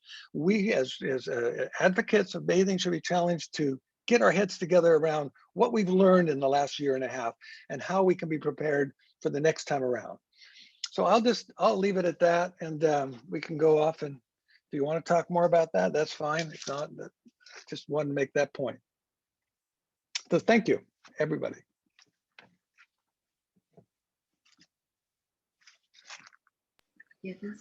Back to you, Wendy. Thank you so much, Mikkel. Thank you. Wow. Yeah, what can I say? Thank you so much, our speakers. I realized that we could have spent all this time binging on Netflix, but instead we are savoring this global bathing knowledge, making new connections, and I feel hugely privileged and grateful to have been able to be part of making this happen. And one thing that strikes me is, like, Romans have been mentioned many times, but going forward, like, is this group now who've just given talks, who are present, writing questions on the Zoom, watching maybe on Facebook, watching later on YouTube, is this group the new Romans who are going to build roads between the bathing cultures and connecting the world in a new shape of bathing? Is the, regardless of the pandemic, is the technology that brings us together virtually, is the speed of information, how quickly we can learn about these things, is that making it possible? Is this the new Roman era of bathing, it globally possible, a better world? I'll let that sink in a little bit, because that's a quite a big thought. But all right, so we have time for questions, and I hope all speakers are still online, ready to field a few questions. Wendy's got a couple of things to say. Yeah, I would just want to continue. It's fantastic, all the speakers. It's all from all different angles, and I want to thank you everyone for still staying here with us. And I know we went a little bit over time in terms of the presentations, but they're all fabulous, and we have some time here. And I just want to continue the final bit when Mikkel is asking about, what is this futures for public bathing in terms of, is all the panels have any thought on that? We can have a quick discussion on that. For example, when Anssi talk about the modular system, we work, could it be one of the solution, or could it be still very experimental? We both Jen and Christie show our Altos sauna. I think it was a very experimental during his time. So what can we do to think about, future in terms of the public bath? Can we invite any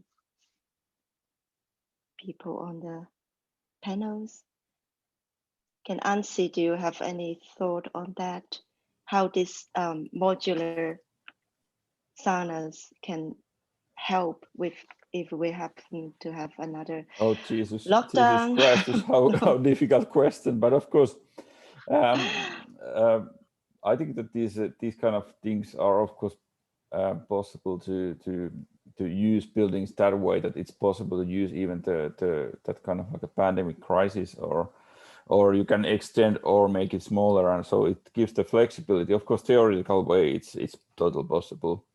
But what's happened, for example, in Finland, the people start to build more and more private saunas everywhere. That they have a sauna in a courtyard, they have sauna in the cottage, and now we have 3.5 million saunas in Finland, what means that it's almost, there's a 5 million people and now there's a 3.5 million saunas in the whole country. So it means that, of course, it's effect that way, that these kind of public, like a Sompa sauna, what Mikkel showed, that's great place, they close down, and these people who have possible, they go more like a private or inside the family circles, and that's always a very tricky and difficult part, just because we just somehow start to enjoying again this kind of like a public path, public saunas again, just because they're really closing down these old public saunas in 1950s and 60s and 70s, but now it's like a new renaissance for that kind of things also in Finland. So yes and no. The answer is yes and no. Can I jump in, Wendy? Because it's interesting what Anssi is saying, and it worries me, to be honest with you, because remember I mentioned the social, spiritual, and physical. These are like 3 pillars that hold up bathing popularity. And I have noticed, because I have kind of not only a global perspective, but after being involved with this for almost 50 years, I've seen what happens when people make their own saunas, and you lose the social pillar that holds up the bath. And in Norway, for example, it was very popular to make your own bastu in the 60s and 70s.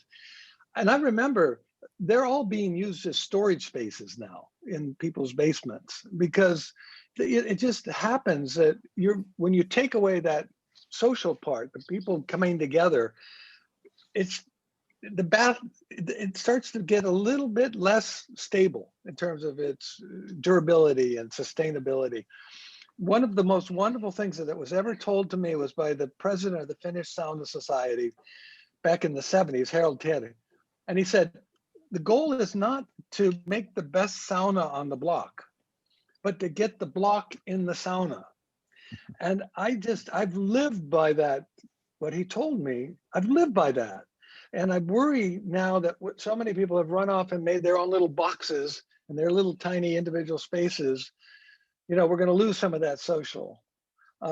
Anyway, I just want to say, and one last aside, back to Anssi's modular system. Back to Anssi's modular system. In the Middle Ages, the bathhouses that were forced to close became bakeries. So they pivoted because they had the ovens.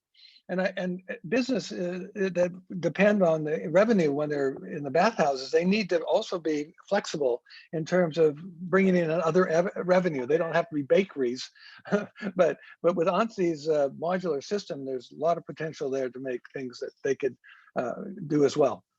Okay.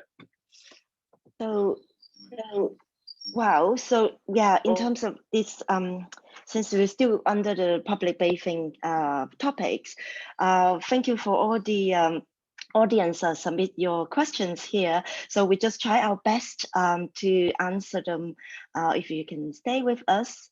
And for this one, I just picked this one about the public bathing. It was actually a very interesting question to continue what we just talked about.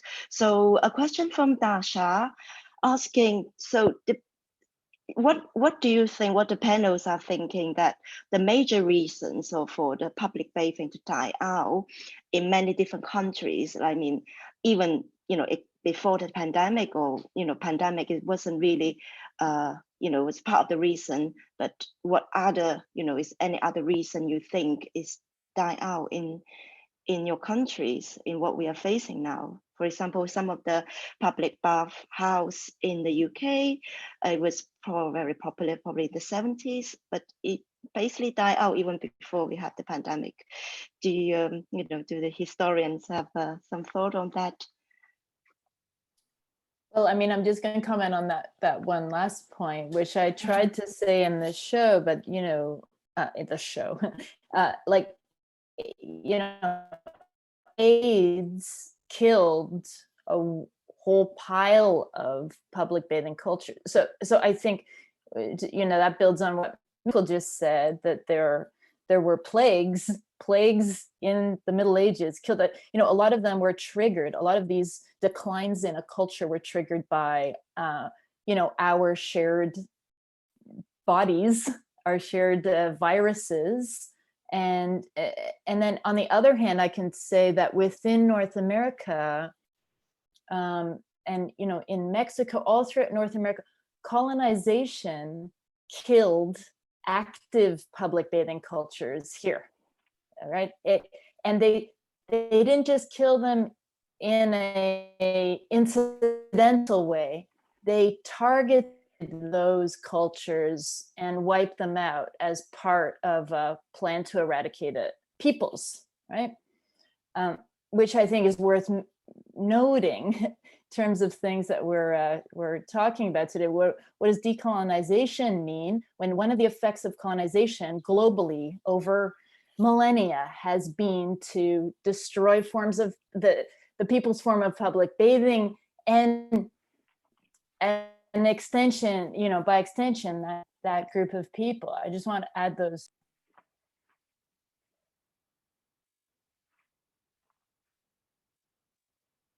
Brilliant. Jen, please go ahead. You got some. Yeah, I mean, I think, those are, everyone's covered a lot of the reasons. I think perhaps another one in this country was also to do with the economics of bathing. At a certain point, there were, even I think up until the 60s, there was a belief in the water cure.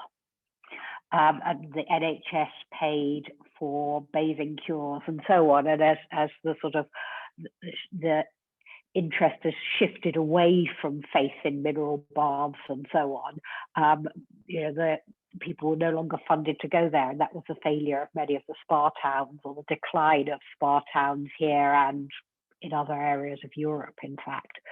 So it's often about how you fund these things and make them accessible to people, which I think is fascinating as well. Wow, that's brilliant. To know more about that is, under the economic pressures, and that leads to one thinking in terms of accessibilities. So there is a question from one of the audience, Aaron. Aaron, you're there if you want to speak for your questions. You're welcome for your first questions about the accessibilities. I think that,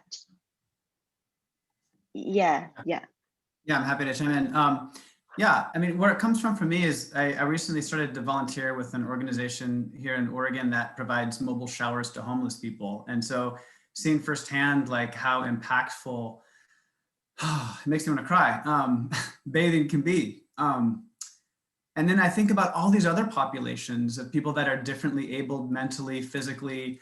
I have young kids, and when they were really young, I was like pulling my hair out, like what if there's a daycare facility at a public sauna so parents can, so I'm just thinking a lot about like the people that I see going to public saunas tend to be people that are highly mobile, relatively affluent, like they can do it, it's easy for them. So how do you make it more accessible to the elderly and other populations that could really use it? So I'd be curious to hear any kind of design thoughts on that piece. Yeah, that's great questions. Sorry, Jen, please go ahead. I mean, I was just giving you, Aaron, I think it is a very good question. I was just sort of giving one example that I've come across recently of the Terme resorts, which are almost on a Roman scale in Romania and Germany, and opening more. But they're fascinating because they have days for the elderly, different sessions and so on. They're economically very affordable. It really is this idea of a well-being dimension in the city, sections for kids and so on. And you could say it's a bit, has things in common with other sorts of water resorts, except that at the heart of it is sauna, steaming and well-being. So I think there are models coming through like that, which are really super interesting. Yeah, that's great observations. I mean, yeah. Oh, Mikkel, let's unmute yourself that we can hear you, Mikkel. Okay, this is Aaron. You're up in Washington. Is that what you just said? Okay, I didn't hear that, but I think you're in the West Coast. Right, Portland, Oregon. You're in Portland. Okay, perfect. So I have just the model for you. There's and you probably know about it. It's called Loila. Oh, it's yeah. a public sauna. Big fan. And I am such a huge fan. I'm going to type in their whoa, direct message. No, so I'm going to type in their URL. And they are the model for me for what you're talking about, because it's something that you could literally put on every corner like a Starbucks. And I think if we have that in our mind, like in Japan and in Tokyo or in major cities, the sentos, which have declined over the years but are coming back. But if we can imagine that kind of and the beauty the beauty of Loyola is that it's designed so smartly. It's done so well. It's such a small space, and it literally can be a model that would be like a Starbucks model, that franchise all over the country, all over the world, to go on each corner. So if you have that bath available on that level, you're going to get that democratization that you're talking about. And I am just I'm so excited about what they're doing there, what you're doing in Portland. And please continue and check it out and support them. And other people check out the link I just posted. That's my dream, to have a bathhouse in every corner. That's fantastic. I mean, that's also what we're going to bring it back, like British Sauna Society. What we're doing is, so most of the work we're trying to do is to make sauna accessible and affordable for people. So that's what we're doing, try to kind of help this to happen. Just checking the time, literally it's 8:30. So if anyone needs to go or want to stay, just give a shout. We have a few more questions here. So most of people happy to stay. So seems okay then. Just want to continue that. I think Olivia, you were there. You could actually speak if you like, and I think that's a very good comment. You have to talk about this got the kind of make sauna bathing place accessible for people. So great, Olivia, nice to see you. Hello, nice to see you. Just tell us a little bit to continue the accessibilities, to share that with all of us here. Yeah, I don't know if I've don't know if you can hear me. We can hear you, yes. I've misremembered that, but when I visited Budapest, you know, I think it's at the Gellert baths, which is like the biggest bath there, the big yellow one, the big public one. And I remember my goal when I was there was to play chess with some of the guys in the pool, and I managed to do it. And they said, yeah, we've all got this wristband, and when you retire, you get access to the pools for free, because it's like a thermal bath with properties in the water. So it's kind of, they see it as like a health benefit. So yeah, all the old folks just hang out there every day and drink beer and hang out in the pool. So I thought that was a really nice way of it just becoming part of life, and it being accessible to people so they didn't have to pay for it. Yeah. Great, thank you. Sorry, I know there's two questions for Anssi at the beginning, so I hope, but before we move on to that, I think Patrick just mentioned something related to public sauna in Germany. I think there's a question to Mikkel. Okay, so Germany, yeah, Patrick's, thank you for bringing up Germany. Germany's amazing. I mean, we filmed, one of our episodes is on the Aufguss, and I think a lot of you know what the Aufguss is entertainment rituals that are kind of grew up out of northern Italy, Germany. The Germans, they're doing it right. They have bathing down. They have kept, over time, if you look historically, at one point the Germans were really big into the Russian Dampfbad, the steam bath. And then during the 20s and 30s, they were reintroduced to the Finnish sauna, and they kind of took on the Finnish sauna as their own, really, and made their own little culture around it. And now you find swimming halls are not allowed to, you can't build a swimming hall or a sports hall without a sauna. There's probably more public saunas in Germany than probably anywhere else. the interesting thing that's happening in Germany is they're kind of adapting. That's what Christie was saying about how everybody, the new cultures, and the German culture around sauna is something the Finns are a little uncomfortable with, this whole performance idea of the Aufguss. So the German Aufguss is becoming, very popular all over Europe now, and that's German, that's not Finnish, even though it's happening in a kind of Finnish sauna type environment. So yeah, heads up to Germany, or hats off to what they're doing. It's exciting, of course. Great. So just want to move on to, there's a couple of questions for Anssi. You've seen that.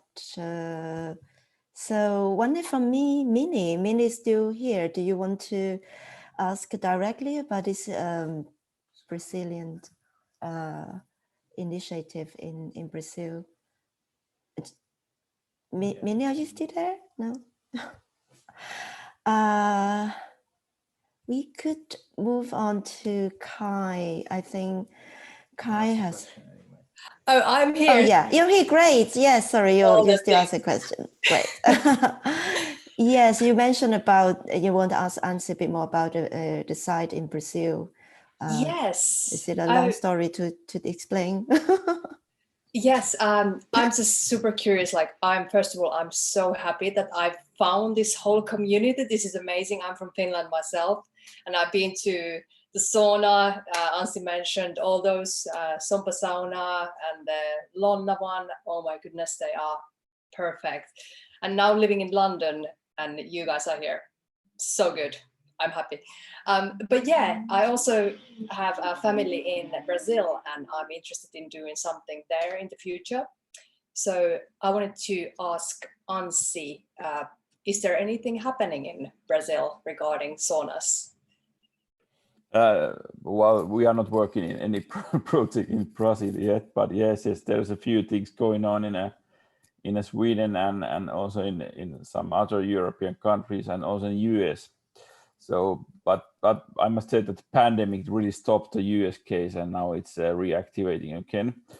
So of course there's things going on, and there will be things going on when the next ones will be built. I mean, it's effect also that way that okay, people somehow it's a waking up that you must see the example and you must get the experience that it's important, somehow important, but not anything in Brazil. But why not? If there's a nice places and nice people, of course, it could be nice to do things in the Brazil. Why not? But I don't know what is how the people think about the sauna culture in Brazil. That's because that's a little bit linking to Kai's question that okay, how to filtering or how to present the sauna culture, that kind of places where there, for example, the naked people are not allowed at all, or it's not like a good thing. Just because there's quite different kind of culture in the worldwide. If you really look at, I mean that even the US is really big question how to solve that kind of things that way that it's acceptable for the public perspective. But yeah, not yet. Why not? Well, just one comment on that. Actually, this came as a surprise for me as well. In Brazil, up in the mountains, where my husband is from, they have a sauna club in this little place he's from, but it's mostly for older people. But there is a bit of culture, but I haven't been there myself, so I don't know what sort of a stove we're talking about. But yeah, they do have sauna clubs. Wow. Oh, that's great to know, because I've always like to, look at those cultures, and we would like to sauna or bathe around for our next travel destinations. But also I can see why you had that question, because the answer the last slide, it's having your scale up, scalable sauna go globally. So, so like that actually next one we have Kai. Is Kai still there? Kai Samala, for your questions. This is actually it's very interesting in terms of the genders and privacies. And I think, how the Finnish sauna culture, related to other different countries. So yeah, if you want to ask directly here, so we can have discussions. I can't find my original written question, but yeah, I guess my general question was about. I can see it here. Yeah. It's at the very beginning of your chat, and we can. Yeah, I left the meeting on the computer, and I can't see the chat anymore. But I guess that my general question is the idea of.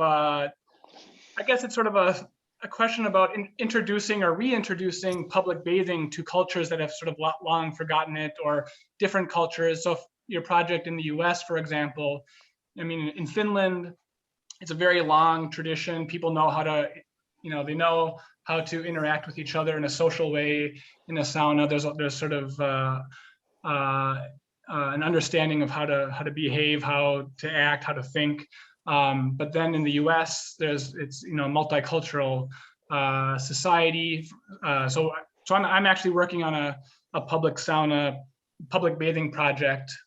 I'm an architect as well, and here we have, there's a lot of Finnish and Scandinavian immigrants who immigrated in the early 1900s, but we also have a large Somalian population, and so the sort of understanding of gender segregated activities from that perspective is very different from questions around gender segregated activities in larger culture. So I was just curious if, when in designing for in the U.S. context or in another cultural context, are there any specific architectural adaptations that you've come across or thought of to address or to maybe help transition the culture to this sort of more collective or more social practice that they aren't necessarily used to? Yeah, absolutely. It's effective for that. I think basically it's just for how to use how the user path really goes through the whole. For example, the undressing rooms are they independent or are they just a big space? Or so it starts the whole path. Indeed, it's effect for that. And I think that you can't make it like a universal solution just because of the people behaving and because of that. And it's also big question that how the people use the sauna. Is it just naked, or is it just that you must use the swimming trousers and swimming and things there, and that kind of things are always the different kind of questions and different kind of location.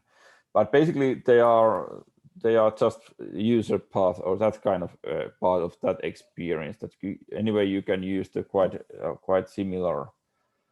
Well, it's a big difference, of course, but a similar feeling for the materials. And I mean, the big thing for the public sauna is, of course, that if you really make the big public sauna, you can really get the high quality sauna experience. I mean, that's a really big difference between the private sauna and public sauna. So that kind of qualities you can always bring there, but absolutely you must take care for the public differences and difference for the behaving. And we don't even have experience how to use the public sauna in that kind of culture where it's not total. You must separate, for example, the female and the males and all kind of things, and everything is very regular. We don't have that kind of. I don't have any experience for that. That's because it might be also very difficult. But yes, it's effects. And also for the Aaron question, earlier question, that of course in this kind of like a public path, you must.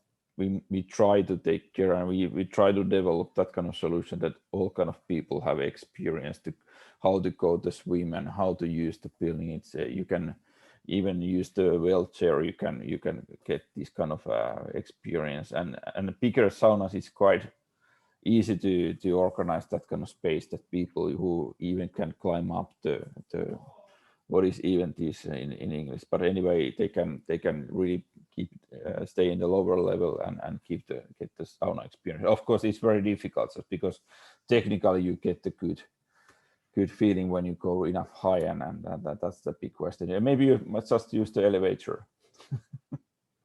Sorry, yeah, I do kind of related to Anssi, just talking of like myself as a trained as architect, and there's lots of regulations, and he helps about accessibility. There's a huge document about DDA in the UK. So I think when you design sauna, because at the moment we know there's not a document about collectively how to do it in maybe public sauna, but there's a DDA document can implement, like what Anssi said, for public sauna, they're probably bigger area for wheelchair moving in terms of the area they can move around.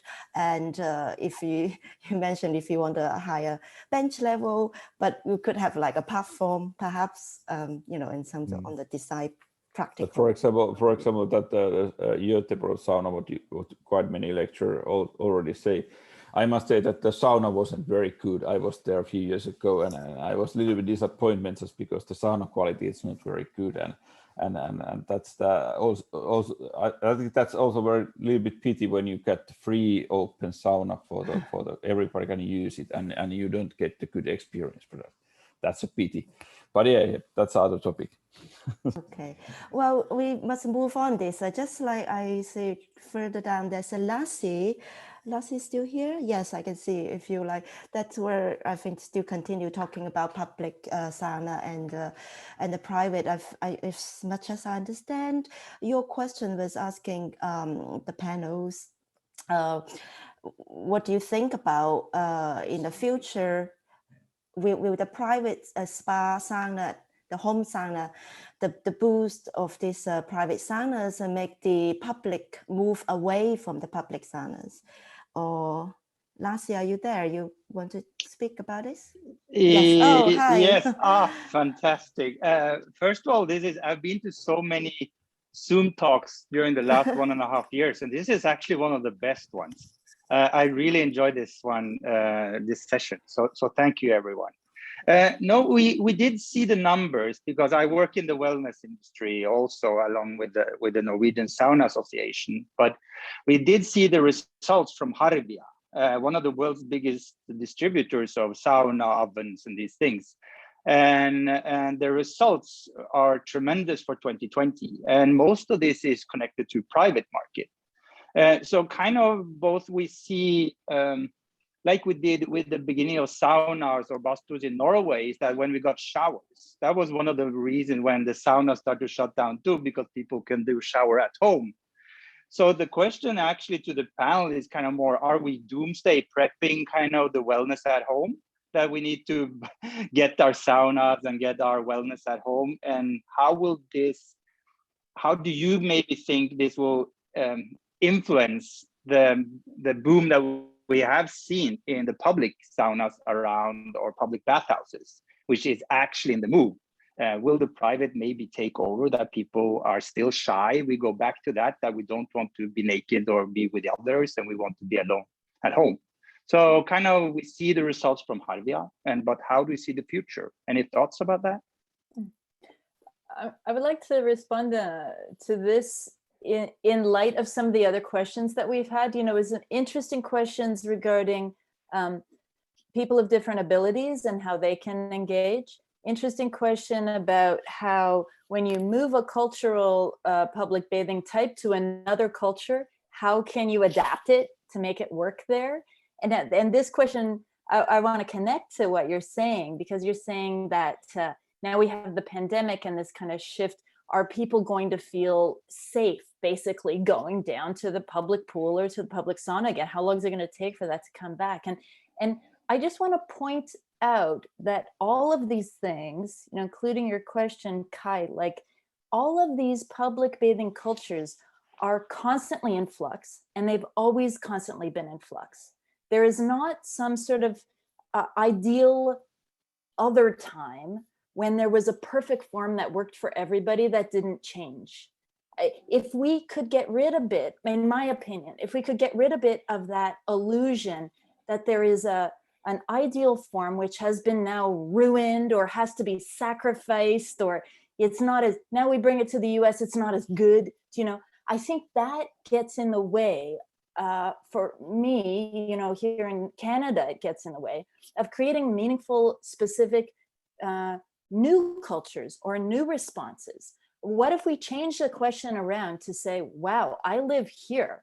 How can we make a community bathing space that works in the current condition? How can we adapt the public pool so that people want to go back to it?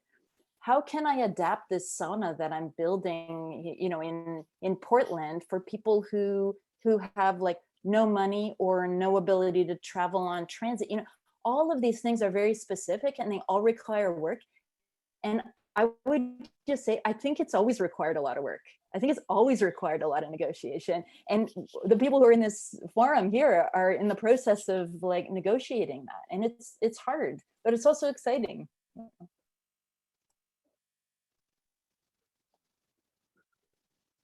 Mikkel, please. Can you hear me? Yeah. Okay. Yes, so, we can.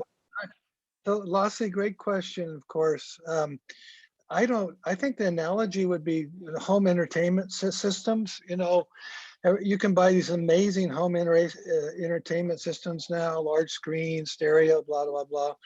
But I think people will still, as soon as they can, are going to flock to the movie theaters.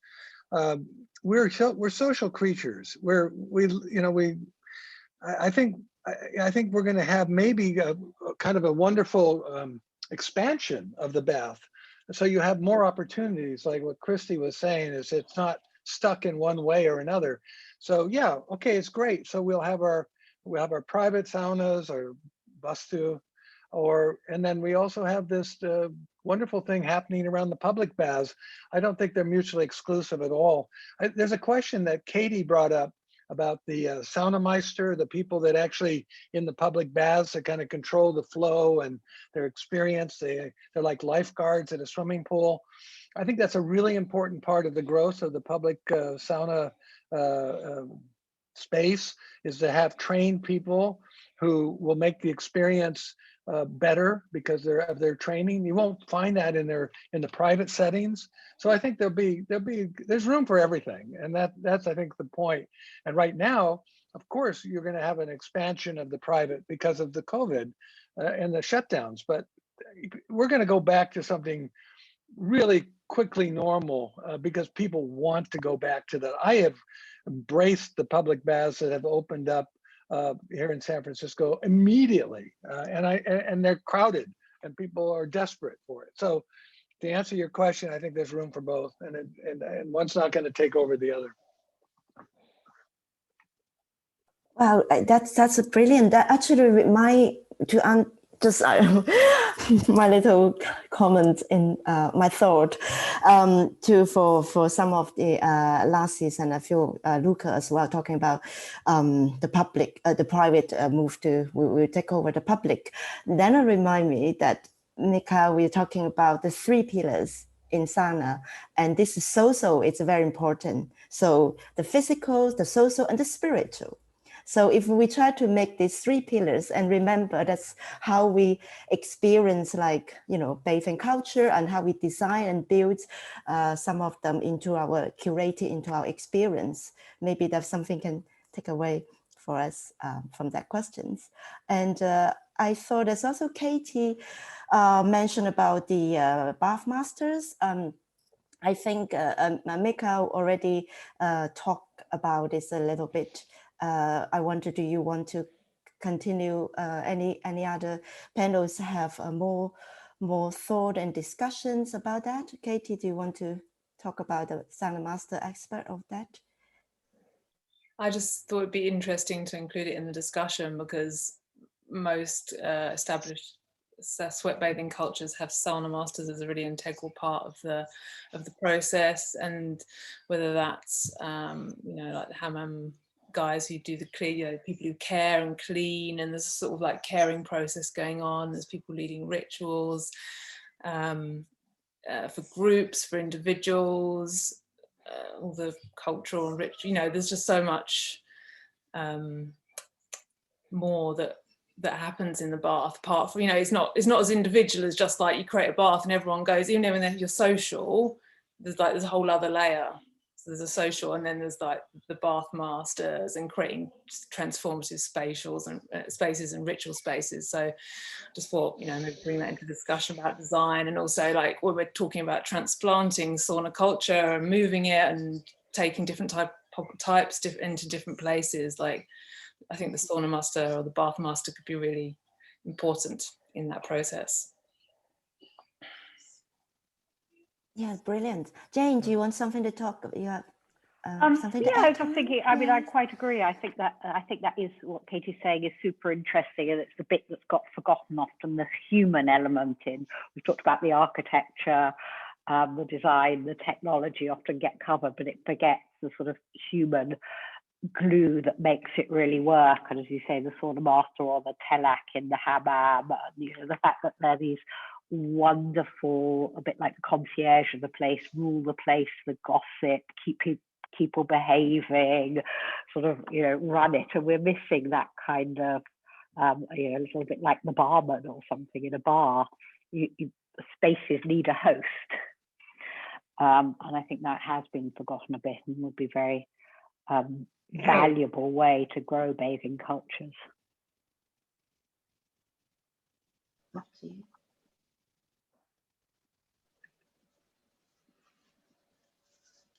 Anyone want to add to that? If not, for those who are remaining, if you got a question left, please raise your hand and get your question out. Otherwise, well, this is not to discourage the question, but I might just have done that. But yeah, so so let's give our speakers, let them off the hook, get some rest, get on with their day, evening, get some sleep. I think we've covered a lot, a whole lot. So yeah, if there are no further questions, I hand it back to Wendy. Yeah, I just saw there's still quite a couple of questions come in. So I know if anyone happy to stay with us, or you have to go, or the panel is actually quite late for Anssi, for example. And so yeah, there's just a couple of questions here. If someone want to just speak out loud. So that's Patrick. Talk about something in Stockholm. It's about Jen. Yeah, that's to Jen. Or is it Maria? Maria, raise your hand. No. Hello. Yes. Hi. That's great. Hi, Please. this is Maria. Hi, Maria. Hi, I'm from Mexico City. I'm in Oaxaca now. And we have a small project that I'm also an architect, and I'm a budding fan. So now we have a kind of small project, and it's more like a question. I think, what do you think about? I'm not so worried about the way that we can adapt here in Mexico the sauna or the temazcal or the Japanese onsen. I think it's more about the individual way we are used to live our lives now, and it's more about not being a safe community, no? So what do you think it has to change in our minds? So it's not about local, it's more about how do we can open our bodies and our mind and our heart to be again in community and cross this border that we just put each time. Sorry about my English. I try to do the best I can.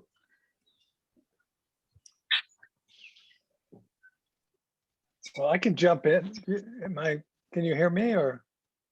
Yeah? Okay, so I think what you're saying is, and you're describing the sweat bath. You're describing a safe place where we all can get together and express our humanity.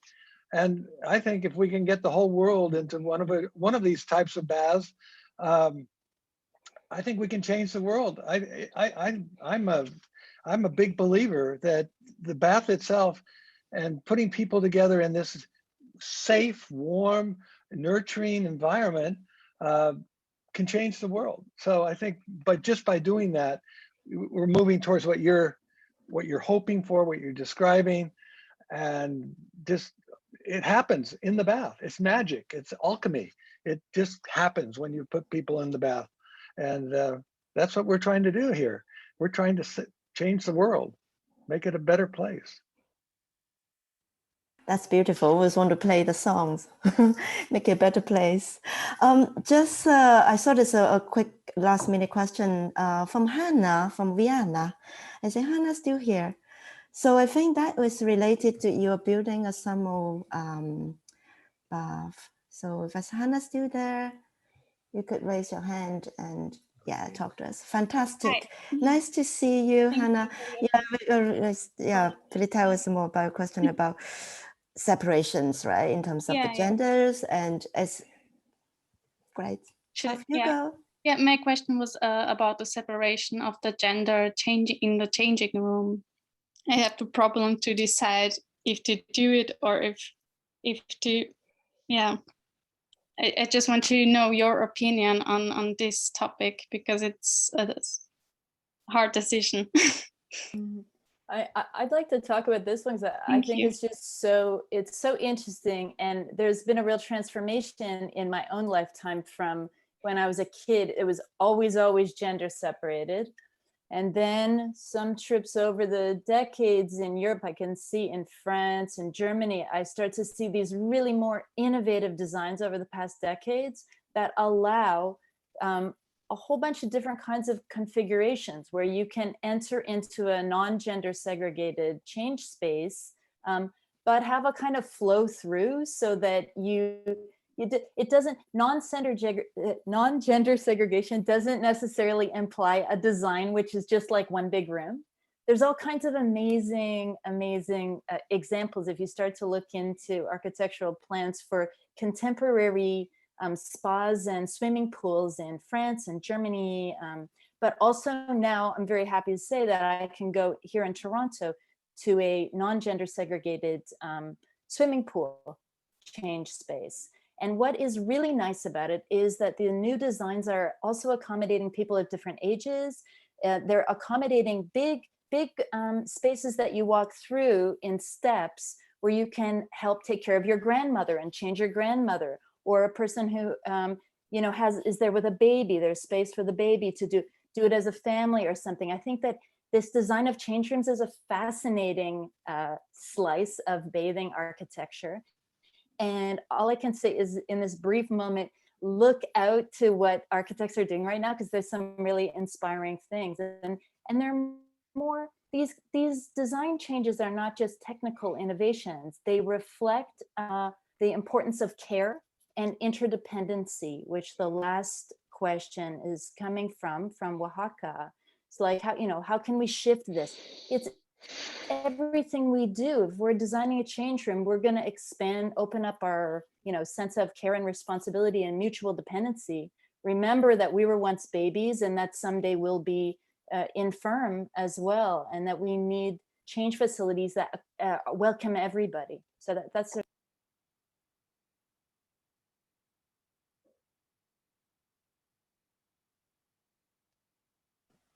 Wow, that's beautiful. It just abruptly stopped, but great. I love that you related the design as relating to back to our subject of the this year's festivals for the architecture is about care.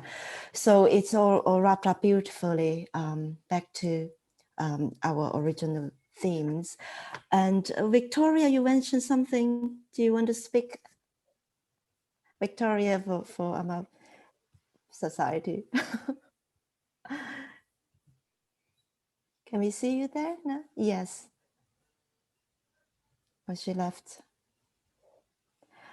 Wow. Okay. I've unmuted. Oh, yes, great. So I'm in my kitchen making myself something to eat now. So. Oh, no, that's fine. Yeah, yeah. So if you have.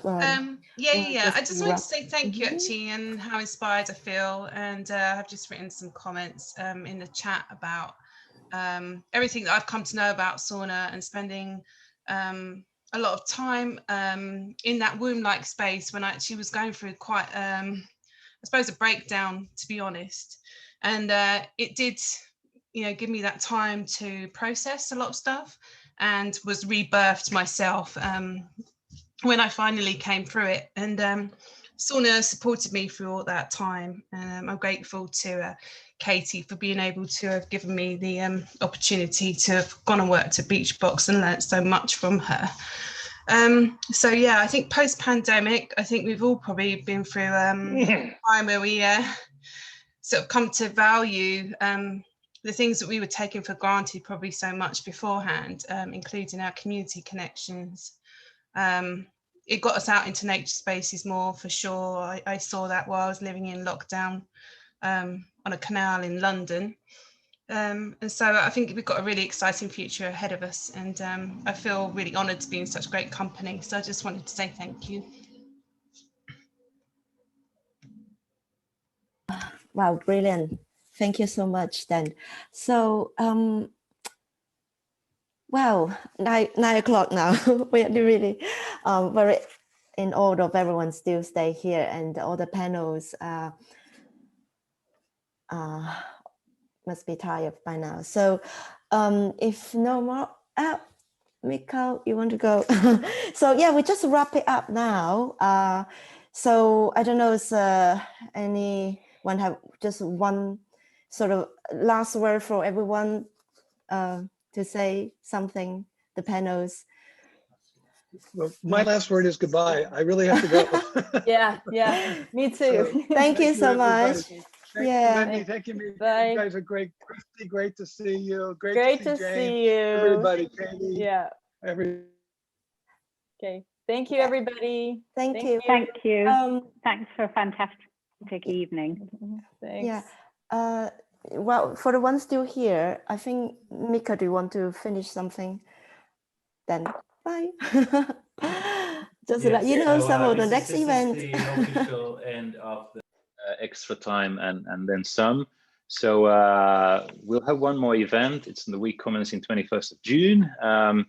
The shape of it is actually, we are pivoting a little bit. So to stay updated, follow us on Eventbrite. That way you get notified. And yeah, what else is there to say? So British Sauna Society work is online. That's our Instagram and website. And also have a look at our crowdfund in Hackney Wick if you want to help make real some of these aspects we've been talking about in London. So that's it for me. Thank you so much for coming through, making time to join and contribute. And yes, hope you have a good day and night. Yeah, thank you so much, everyone. So see you again next time. Watch on the stage. Thank you so much. This was wonderful. Thank you. Thank you. Bye-bye. Thank you, Aaron.